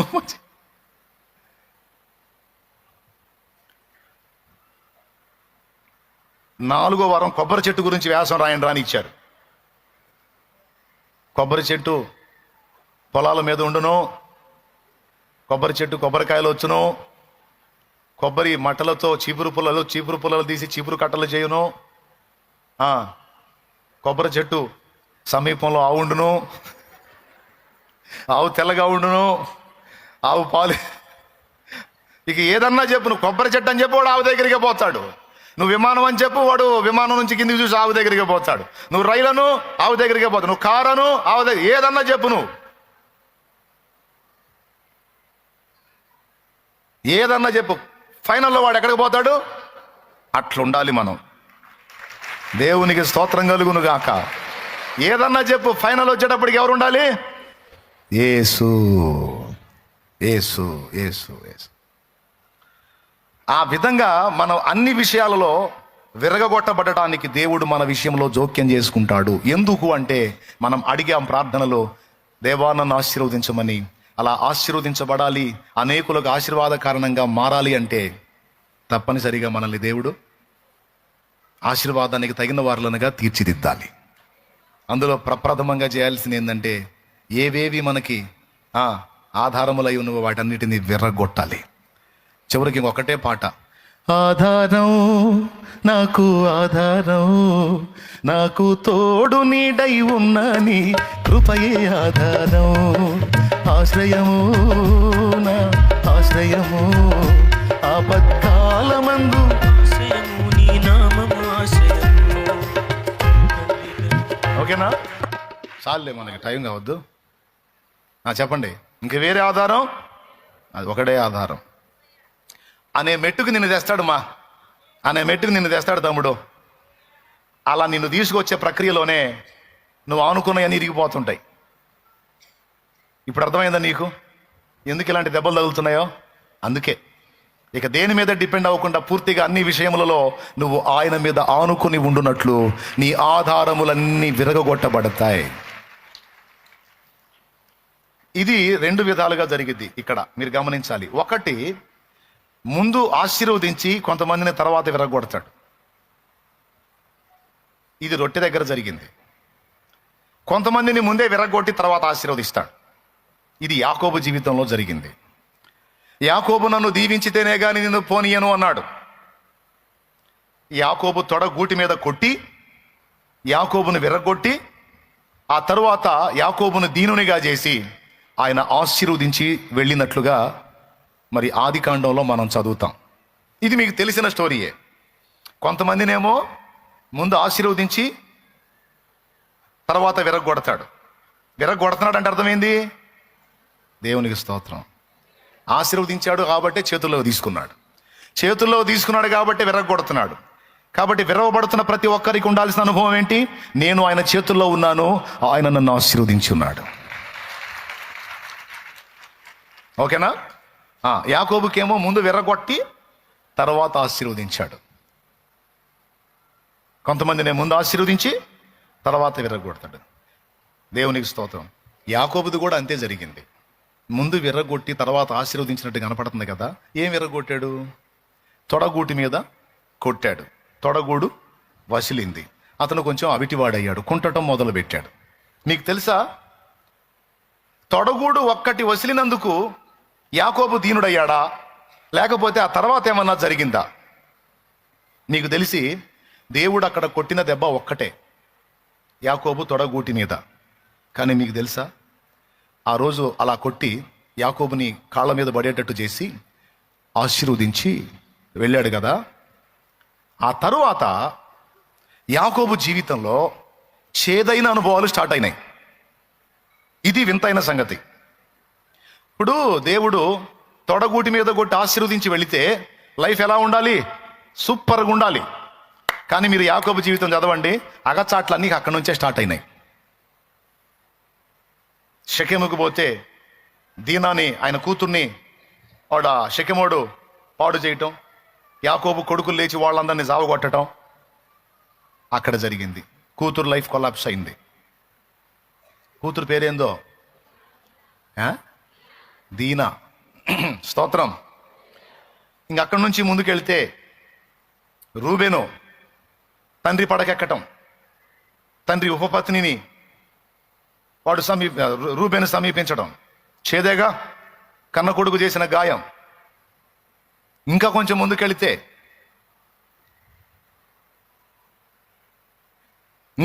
ముందుకెళితే యాకోబుకి ఎంతో ఇష్టమైన యోసేపు యాకోబు నుంచి దూరం అయిపోవటం, ఆ కొడుకు మీద మిగిలిన వాళ్ళందరూ అసూయ చెంది ఆ కొడుకుని దూరంగా అమ్మేసి చచ్చిపోయాడని తండ్రి కబురు తీసుకొని రావటం. ఇంకెక్కడ సుఖంగా ఉన్నాడండి యాకోబు? మరి ఇదేందండి, ఆశీర్వదించబడిన తర్వాత లైఫ్ సూపర్గా ఉండాలి కదా. కూతురు బతుకట్లా, కొడుకు బతుకిట్లా, ఇంకొక కొడుకు బతుకట్లా, అంతా ఎవరిని బట్టి ప్రశాంతత లేదే. ఏమన్నా అర్థమైందని నేను చెప్పేది? కానీ ఒకటి మాత్రం నిజం, ఇన్ని బాధలు ఇన్ని ఇబ్బందులు ఎదుర్కొంటున్నా యాకోబు ఆశీర్వదించబడిన వాడే. చివరికి ఎలా చేశాడు యాకోబునంటే, కొడుకుల మీద, కూతుళ్ళ మీద, భార్యల మీద, డబ్బు మీద, ఎవ్వరి మీద కూడా అనుకోకుండా మొత్తం విషయంలో విరిగిపోయేటట్టు చేశాడు. యోసేపు పోతే బెన్యామీన్ మీద పెట్టుకున్నాడు ప్రాణం. ఆ బెన్యామీన్ కూడా తెప్పించాడు యోసేపు దగ్గర పంపించాడు. ఇంకెవరి మీద పెట్టుకుంటాడు? కావాలంటే చూడండి, చదువుకొని చూడండి మీరు యాకోబు లైఫ్ని. ఇదంతా ఆశీర్వదించబడ్డ తర్వాత జరిగిందా, ఆశీర్వాదానికి ముందు జరిగిందా? పెద్దగా చెప్పండి. ఆశీర్వాదానికి ముందా? ఆశీర్వదించబడ్డ తర్వాత. దేవునికి మహిమ కలుగును గాక. యోసేపుకి దేవుడు దర్శనం ఇవ్వకముందు సుఖంగా ఉన్నాడా, దర్శనం ఇచ్చిన తర్వాత సుఖంగా ఉన్నాడా? యోసేపును దేవుడు ఆశీర్వదించి దర్శనం ఇచ్చిన తర్వాత సుఖంగా ఉన్నాడా, ఇవ్వకముందా? ఇవ్వకముందు ప్రశాంతంగా ఉన్నాడండి. శుభ్రంగా వాళ్ళ నాన్న దగ్గర అద్దాల అంగి దొడుక్కొని ఎంజాయ్గా ఉన్నాడు. ఆయన దర్శించి నీ అన్నలు నీకు సాగిల పడతారని దర్శనం ఇచ్చి ఆ ఆశీర్వదించిన తర్వాత అగచాట్లు స్టార్ట్ అయినాయి. పాపం అడుగడుగునా బాధలే. కానీ గమనించాలి, యాకోబు అగచాట్లన్నీ కూడా యాకోబుని శాశ్వతంగా ఆశీర్వదించబడిన వానిగా చేశాయి. యోసేపు అగచాట్లన్నీ యోసేపు ఐగుప్తుని ఏలే స్థాయికి తీసుకెళ్ళినాయి. ఓకే, విరవబడిన రొట్టెలు వేలాది కడుపులకు ఆహారమైనాయి. దేవునికి మహిమ. విరవబడిన నీ బతుకు, నా బతుకు ఈరోజు ఆ విరవబడిన అనుభవంలో ఉందేమో. ఆ విరవబడులో ఎన్ని మేళ్ళు ఉన్నాయో తెలుసా? ముగిస్తాయిగా. ఇంట్రెస్ట్ ఉంటే పెన్నుంటే రాసుకో. విరవబడుటలో ఉన్నటువంటి దీవెనలు చెప్తా, టపీ చెప్పేస్తా. విరవబడుట ద్వారా మనం విస్తరించబడతాం. నంబర్ 1, విరవబడుట ద్వారా విస్తారం అవుతాం. విరవబడక ముందు 5 రొట్టెలు 2 చేపలే, విరవబడిన తర్వాత ఇవి విస్తారమైనాయి. దేవునికి స్తోత్రం కలుగును గాక. అర్థమైందా? విరవబడిన తర్వాతే మనం విస్తరించగలుగుతాం. విరవబడక ముందు మనం ఒంటిగానే ఉంటాం. రెండవది, విరవబడుట ద్వారా మనం దీనులం అవుతాం. విరవబడుట ద్వారా మనం దీనులం అవుతాం. హెచ్చింపులు, ఎగస్టాలు మొత్తం తొలగిపోయి మనం దీనులం అవుతాం, సాత్వికులం అవుతాం. దేవుని వాక్యం ఏం చెప్పిందో తెలుసా? దీనాత్ములు ధన్యులు, ప్రభురాజ్యము వారిది. అర్థమైందా? విరవబడిన వాడు దీనుడవుతాడు. రెండవది, అతడు ఏం సొంతం చేసుకుంటాడు? దీనుడు ప్రభురాజ్యాన్ని సొంతం చేసుకుంటాడు. 2. మూడవది, విరవబడిన వాడు సాత్వికుడు అవుతాడు. ఈ సాత్వికుడు ఏం సొంతం చేసుకుంటాడో తెలుసా? భూలోకమును స్వతంత్రించుకుంటాడని రాస్తుంది. దీనుడేమో ఆ లోకాన్ని స్వతంత్రించుకుంటే, సాత్వికుడేమో ఈ లోకాన్ని స్వతంత్రించుకుంటాడంట. దేవునికి స్తోత్రం, హల్లెలూయా.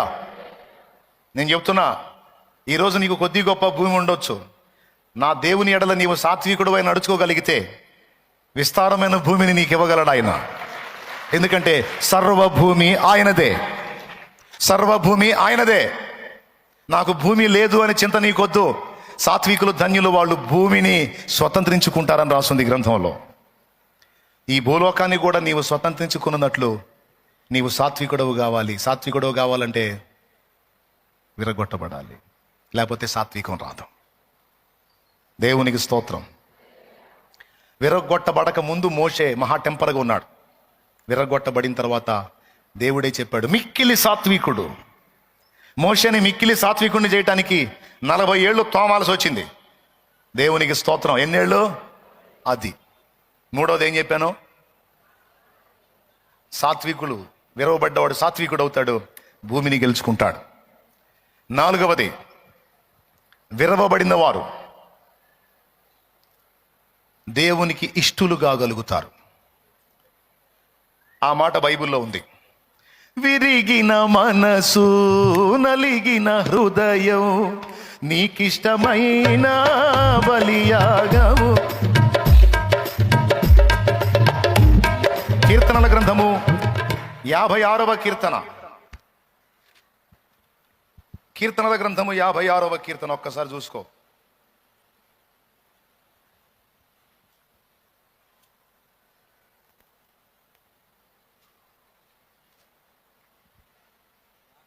యాభై 51 ఒకసారి తీయండి.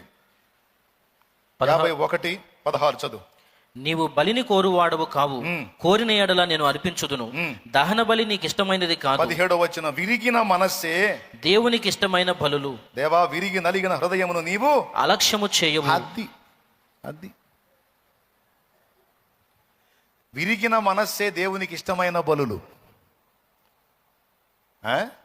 మనల్ని ఇష్టమైన అర్పణగా దేవుడు స్వీకరించాలంటే విరగగొట్టబడిన అనుభవం మనలో ఉంటేనే అది జరిగిద్ది. అర్థమైందా? దేవునికి నీవు నేను ఇష్టమైనటువంటి అర్పణ అగునట్లు తప్పనిసరి పరిస్థితుల్లో దేవుడు విరగొడతాడు. క్లియర్గా ఉందా? రైట్. ఇంకొక మాట చెప్తా, రాసుకో, ఏం పర్లా రాసుకో. నువ్వెక్కడన్నా దేవుడి మాటలు చెప్పాల్సిన అవకాశం వచ్చినప్పుడు చక్కగా వివరంగా ఈ విషయాలు చెప్పొచ్చు, కొంతమందికి నేర్పించవచ్చు. నువ్వు నేర్చుకోవచ్చు, నీ హృదయంలో భద్రం చేసుకోవచ్చు, దేవుని మయంపరచవచ్చు, ఇతరులకు కూడా ఈ అనుభవాలు ఉంటే చెప్పొచ్చు.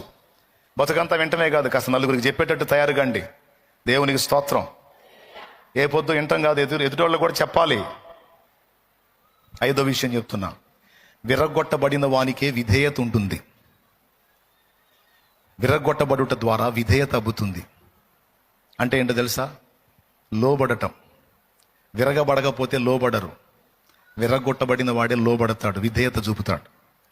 విరిగిన అనుభవం కలిగిన వారికి విధేయత ఉంటుంది. 6వ మాట చెప్తున్నా, విరిగిన అనుభవం కలిగిన వానికి విశ్వాసం వృద్ధి అవుతుంది. లాస్ట్ మాట, విరిగిన అనుభవం కలిగిన వానికి విశ్వాసం వృద్ధి అవుతుంది. ఎందుకో చెప్తా. ఇప్పుడు మనం మీద, మన బలం మీద మనకి నమ్మకం ఉన్నంత వరకు దేవుణ్ణి ఆశ్రయించడానికి మనం ఇష్టపడం. మన బలం మీద, మన మీద మనకి నమ్మకం ఎంత పోతే అంత మంచిది. కానీ లోకం ఏం చెప్పిందో తెలుసా? నీకు ఆత్మవిశ్వాసం ఉండాలి, నీ మీద, నీ బలం మీద నీకు నమ్మకం ఉండాలని లోకం నేర్పిద్ది. కానీ దేవుని వాక్యం ఏం నేర్పుతుందో తెలుసా? నీవు నీ స్వయం విషయంలో ఎంత ఖాళీ అయితే నువ్వు దేవుని మీద అంత ఆనుకోగలుగుతావు. నా బైబిల్లో రాసి పెట్టుకున్న ఈ మాట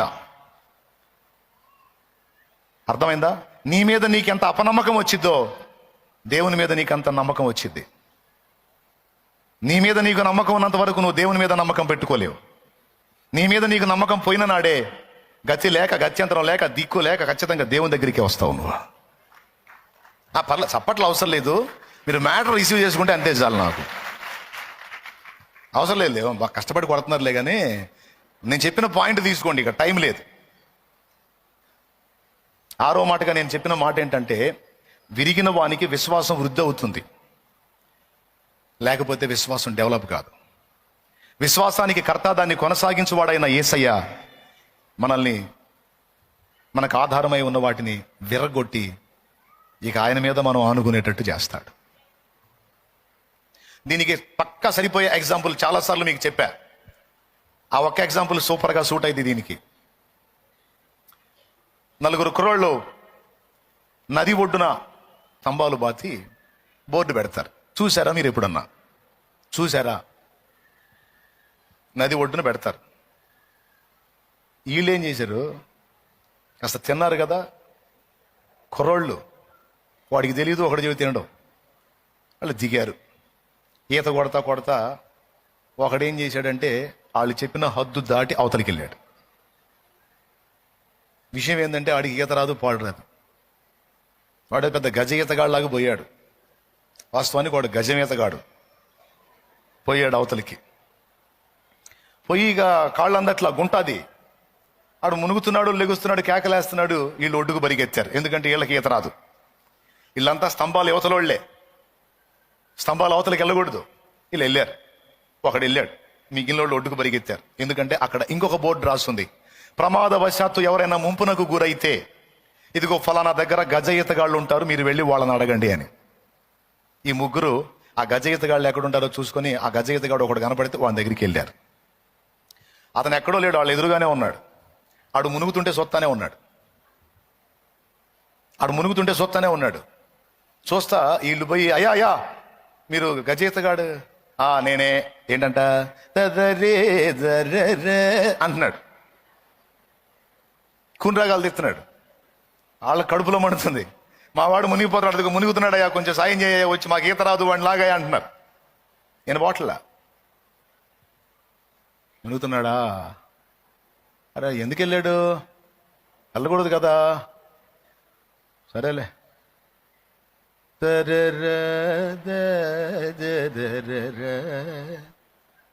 వాడు చచ్చిపోతున్నాడు సార్ వాడు. బాగూడదు కదా మరి. ఎట్టపోతారు అట్లా అట్ట పెడితే నీకు ఉద్యోగం ఇచ్చిన అనాలి. నీ కాళ్ళు పట్టుకుంటా సార్, చచ్చిపోతున్నాడు వాడు. వాడికి పైకి కూడా వచ్చేటట్లేడు సార్. సరే అని చిన్నగా లేచి పోయాడు. ఇక వాడు మునిగి లేచి వాడికి టైఫాయిడ్. ఇక ఆడిని పోయి చొక్కా పట్టుకొని అలాగూ ఒడ్డుకు లాక్కొచ్చి ఒడ్డు మీద పడేసి ఆ పొట్టొత్తి ఆ నీళ్లు గక్కించి అప్పుడు కోప్పడుతున్నాడు వాళ్ళని, రుద్దండ్రా కాళ్ళు అని. రుద్దండ్రాడి కాళ్ళు చేతులు రుద్దండ్రా, సస్తాడు వాడు, రుద్దండ్రా అని హడావుడి చేస్తున్నాడు. అటు బతికాడుగా. అప్పుడు వీళ్ళు ఆ గజ ఈతగాడికి వెళ్ళి ఉరిమిరిని చూస్తా, అసలు నీకు ఉద్యోగం ఇచ్చినోని తన్నాలి, అసలు నీకు ఉద్యోగం ఇచ్చినోని తన్నాలి, నిన్ను కూడా తన్నాలి. అంతసేపు వాడు మునుగుతాలు లెగుస్తా అంటే ముందే పోతే వాడు ఒడ్డును పడేవాడుగా. ఇప్పుడు సాగు తప్పి కన్నులు ఒట్టపోయినట్టు అయిపోయాడు ఇటు బ్రతుకు అని కాళ్ళు చేతులు రుద్దుతా ఇక ఒక్కొక్కడు వాడు ఇష్టం వచ్చినట్టు మాట్లాడుతున్నారు. ఎవరిని? గజ ఈతగాడిని. మాట్లాడినిచ్చి ఆయన ఒక మాట అన్నాడు, రేయ్ నోరు ముయ్యండి ఎదవల్లారా, నోరు మై, ఏం తెలుసు మీకు? ముందు రుద్దండి. నేను ఎందుకు ఆగాను తెలుసా అని అడిగాడు. నేను ఎందుకు ఆగానో తెలుసా? ఎందుకు ఆగావు? మేము చచ్చిపోతున్నాడంటే కూని రాగాలు తీసుకుంటా కూర్చున్నావు. కూని రాగాలు కాదురా, నీళ్ళల్లో పడ్డవాడు, వాడిలో బలం ఉన్నంత వరకు వాడు కాపాడటానికి వచ్చినోడిని కూడా అధిగమించి బయటపడాలని చూస్తాడు. వాడిలో శక్తి నిలిచి ఉన్నప్పుడు నేను వెళ్ళాను అనుకో, వాడు నన్ను గట్టిగా కౌగిలించుకుంటాడు, అంటే పెనేసుకుంటాడు. అప్పుడు ఏం జరిగిందో తెలుసా? వాడిని కాపాడటానికి వెళ్ళిన నన్ను కూడా లాగేస్తాడు వాడు. కాబట్టి వాడిలో వాడి శక్తి అంతా తగ్గిపోవాలి. వాడి శక్తి ఉన్నంత వరకు వాడు పోరాడతాడు. కాపాడటానికి వచ్చిన నన్ను కూడా లాగేస్తాడు వాడు. అందుకే వాడి శక్తి పూర్తిగా అయిపోయిన దాకా నేను వేచి ఉన్నాను. వాడి శక్తి అయిపోయిందని నాకు అర్థమైనప్పుడు పోయి దూకా. కాబట్టి నేను ఎటు తిప్పితాడు తిరిగాడు వాడు. అదే వాడిలో శక్తి ఉంటే, వాడిలో శక్తి ఉన్నప్పుడే నేను పోయి పట్టుకుంటే నన్ను కాపాడనీయకపోగా నన్ను కూడా లాగుతాడు వాడు. నీకు తెలిసి ఈ సంగతి. కాపాడదాన్ని దూకిన వాళ్ళని కూడా లాక్కొని పోయారు కొంతమంది. ఎందుకు? భయంతో. ఎవరన్నా ఒక ఆధారం చిక్కితే చాలు టపీమని పట్టుకొని ఒడ్డుకొచ్చేద్దాం అనుకుంటారు. కానీ ఎప్పుడైతే ఆ శక్తి తగ్గిపోయిద్దో, ఎప్పుడైతే బలహీన పడిపోతారో అప్పుడు ఎడు తిప్పితాడు తిరిగి ఒడ్డుకొస్తారు. దేవుడు కూడా మన విషయంలో అంతే చేస్తాడు.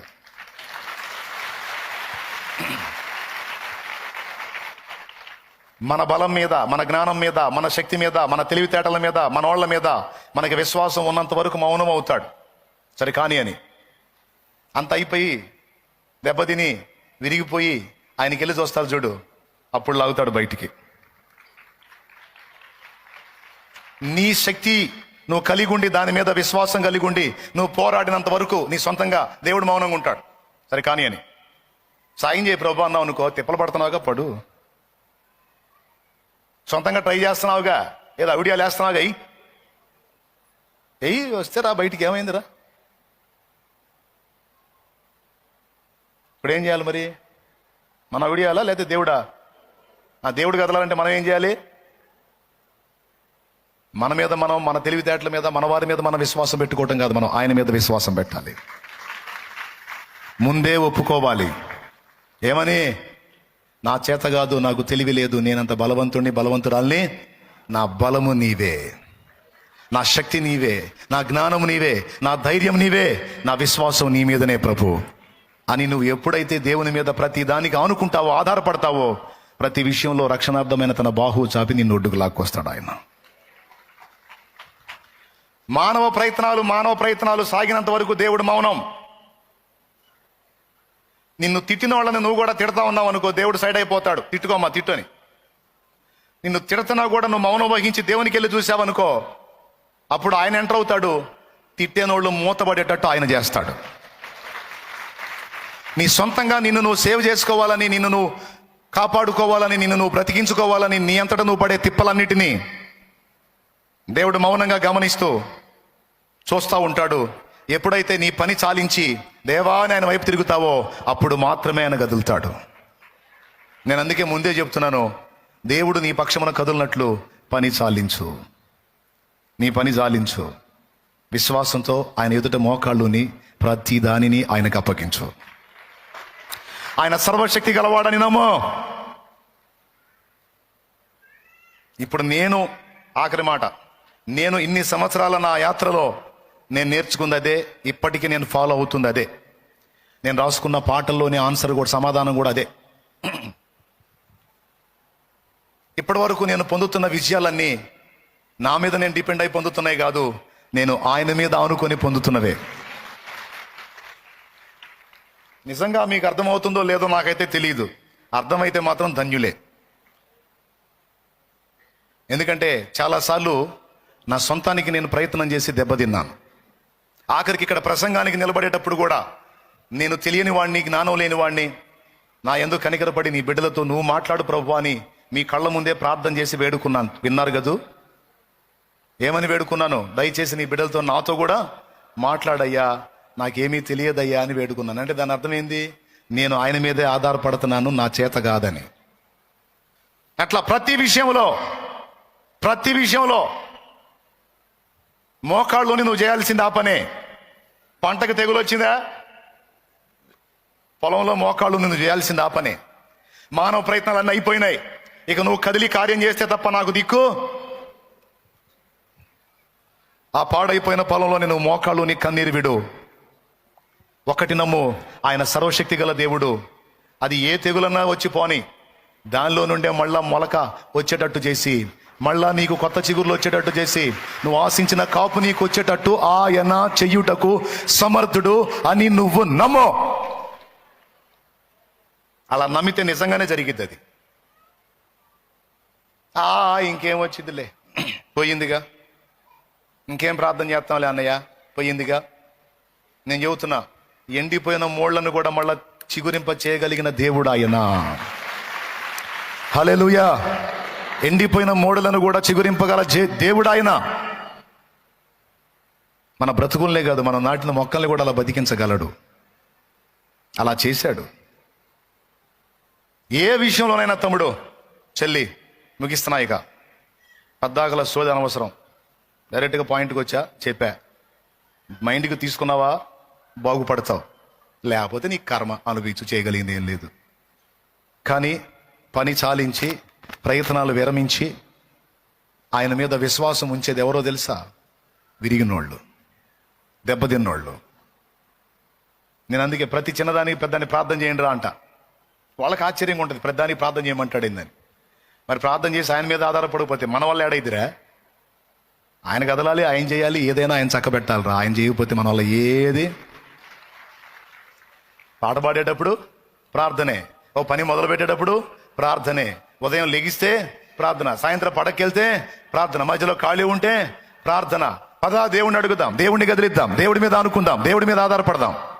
ఒరే సుధీరా, ప్రసంగం చేసేటప్పుడు పెట్టొచ్చు, పాట పాడేటప్పుడు కొంచెం తగ్గించవచ్చు.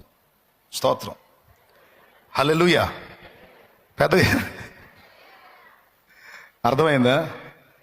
వాడు ఇందాక చెప్పింది దాని దెబ్బకి పాట దెబ్బకి మాటలు తగ్గితా. స్తోత్రం చెప్పండి అందరు గట్టిగా. ఏమర్థమైంది? ఆయన యందు నీవు విశ్వాసం ఉంచినట్లు విరగొట్టాలా లేదా? లేకపోతే మనుషుల మీద నీకు విశ్వాసం ఎక్కువ? ఆయన చాలా నమ్మకస్తుడు అండి, మనకు సాయం చేస్తాడు అని నువ్వు ఎవడి మీద అనుకుంటే వాడు అడ్రస్ లేకుండా పోతాడు. ఎవరెవరిని నువ్వు ఆధారం చేసుకుంటావు, మొత్తం జంప్.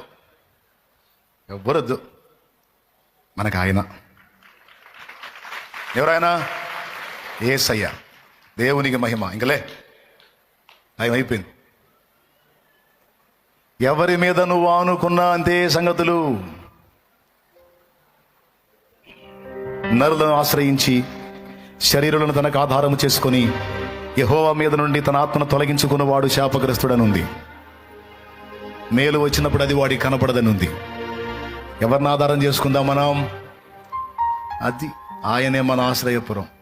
అడుగుదామా దేవుణ్ణి, విర్రగొట్టు నాయనా నన్ను, నల్లగొట్టు నాయనా నన్ను, నీకు అభ్యంతరకరంగా ఏవేమున్నాయో విరిచేయి. అడుగుదామా? విరిగిన మనసు, నలిగిన హృదయం, నీకిష్టమైన బలియాగములా. విరిగిన మనసు, నలిగిన హృదయం, నీకిష్టమైన బలియాగములా. నీ చేతితోనే విరిచిన రొట్టెనై ఆహారమౌదును అనేకులకు. పాడు. నీ చేతితోనే విరచిన రొట్టెనై ఆహారమౌదును అనేకులకు. మహిమ స్వరూపుడా, మృత్యుంజయుడా, మరణము ముల్లును విరచిన వాడా, నీకే స్తోత్రములు నా యేసయ్యా, నీకే స్తోత్రములు, నీకే స్తోత్రములు నా యేసయ్యా, నీకే స్తోత్రములు. దేవుణ్ణి అడుగుదామా? దేవా, నన్ను వీరో అనేకులకు ఆశీర్వాద కారణంగా చేయి. సంఘాన్ని వీరో అన్ని జనులకు రక్షణ ప్రసాదించమని అడుగుదాం. ఇవాన్ రాబర్ట్ అనేటువంటి దైవజనుడు ఇదే ప్రార్థన చేశాడు.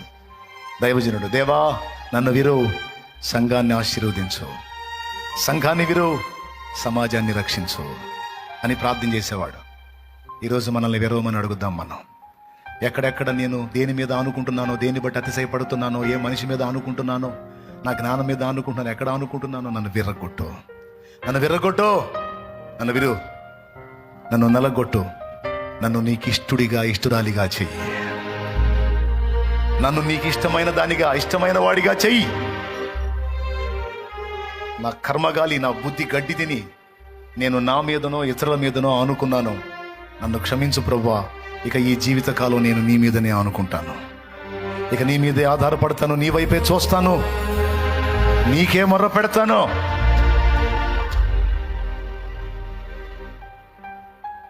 సీమోను పేతురుకి మళ్ళా ప్రత్యక్షమయ్యాడు.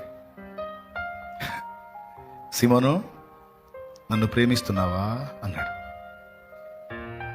ఎందుకు ప్రేమించట్లేదయ్యా? ప్రేమిస్తున్నాను అల్లా. అదే అంతకుముందు నీకోసం ప్రాణం పెడతా, అంతా ఓవరే, ఇప్పుడు అయిపోయింది. ప్రభువా, అది నీకే తెలియను, నా గొర్రెలను కాయి. సీమోను, యోహాను కుమారుడు అయిన సీమోను, నన్ను ప్రేమిస్తున్నావా? ప్రభువా, అది నీకే తెలియను, నా గొర్రె పిల్లలను మేపు. సీమోను, నన్ను ప్రేమిస్తున్నావా? ప్రభువా, నేను నిన్ను ప్రేమించుతున్నాను, ఎంత ప్రేమించుతున్నాను అది నీకే తెలియను. ఇప్పుడు దేవుడు నిన్ను అడుగుతున్నాడు, నా కుమారి, నా కోసం నమ్మకంగా ఉండగలవా అని అడుగుతున్నాడు. ఏం చెప్తావు నువ్వు? ఎందుకుండను తండ్రి, పేణమిత్త తండ్రి అంటావా? మరి ఏమంటావు? నీ కృప ఉంటే, నీ సహాయం ఉంటే, నీ దయ నా మీద ఉంటే అలానే ఉండగలను ప్రభువా. నీ కృప లేకపోతే నేను ఎట్లుంటాను తండ్రి? నువ్వు సాయం చేయకపోతే నేను నీకు నమ్మకంగా ఎలా ఉండగలను? నేను నీకు నమ్మకంగా ఉండనట్లు కూడా నీవు నీ శక్తిని నాకు ఇవ్వాలి. నా కుమారుడా, నీవు నన్ను ప్రేమిస్తున్నావా? ఆఖరికి నేను నిన్ను ప్రేమించాలన్నా కూడా నీ కృప ఉండాల్సిందే తండ్రి, నీ దయ ఉండాల్సిందే, లేకపోతే అది కూడా నాకు సాధ్యం కాదు. ఏదైనా నువ్వు సాయం చేయాల్సిందే. అట్లా నా కుమారుడా, పరిశుద్ధంగా ఉండగలవా? నా పరిశుద్ధత ఏం పరిశుద్ధత ప్రభువా? నా పరిశుద్ధత నీవే. నీ దయ ఉంటే, నీ కృప నా మీద ఉంటే, నువ్వు నాకు శక్తినిస్తే తప్పకుండా నేను పరిశుద్ధంగానే ఉండాలనుకుంటున్నాను, పవిత్రంగానే నీలాగానే ఉండాలనుకుంటున్నాను.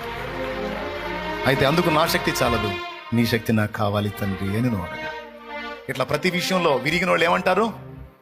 నీ దయ ఉంటే, నీ శక్తి ఉంటే, నీ సహాయం ఉంటే, నీ కృప ఉంటే అది అలా జరిగించగలను ప్రభువా. విరగనోళ్ళు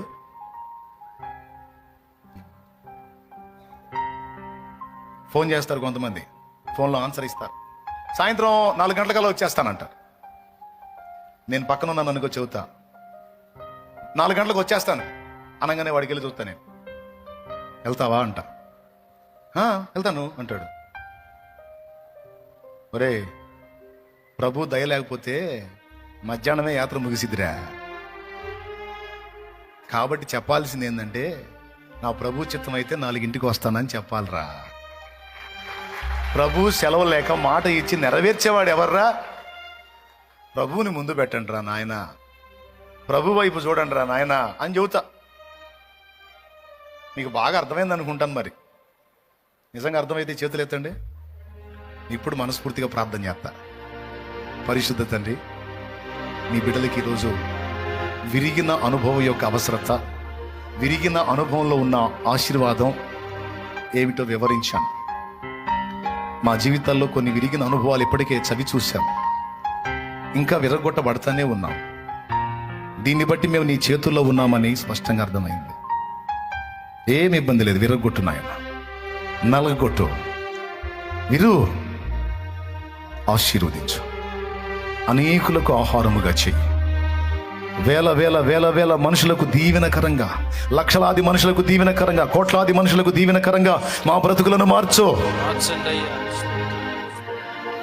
ఎక్కడెక్కడ అతిశయిస్తున్నామో, ఎక్కడెక్కడ గర్విస్తున్నామో, ఎక్కడెక్కడ ఉప్పొంగుతున్నామో అక్కడెల్లా కూడా మమ్మల్ని విరగొట్టి నలగొట్టి లోపరుచుకో. హృదయపూర్వకంగా మమ్మల్ని, మా కుటుంబాలని, మా బిడ్డల్ని, మా వారిని, మమ్మల్ని నీ చేతులకు సమర్పించుకుంటున్నాం, అప్పగించుకుంటున్నాం, సజీవ యాగముగా అప్పగించుకుంటున్నాం. మమ్మల్ని వీరు ఆశీర్వదించు, ఆశీర్వదించు, మమ్మల్ని వీరు యేసు నామములో పొంది ఉన్నాము తండ్రి, ఆమేన్. పరలోకమందున్న మా తండ్రి, నీ నామం పరిశుద్ధపరచబడునుగాక, నీ రాజ్యం మాకు వచ్చుగాక, నీ చిత్తం పరలోకమందు నెరవేరినట్లు భూమి అందును నెరవేరుగాక. మాకు కావలసిన అనుదిన ఆహారం నేడు మాకు దయచే.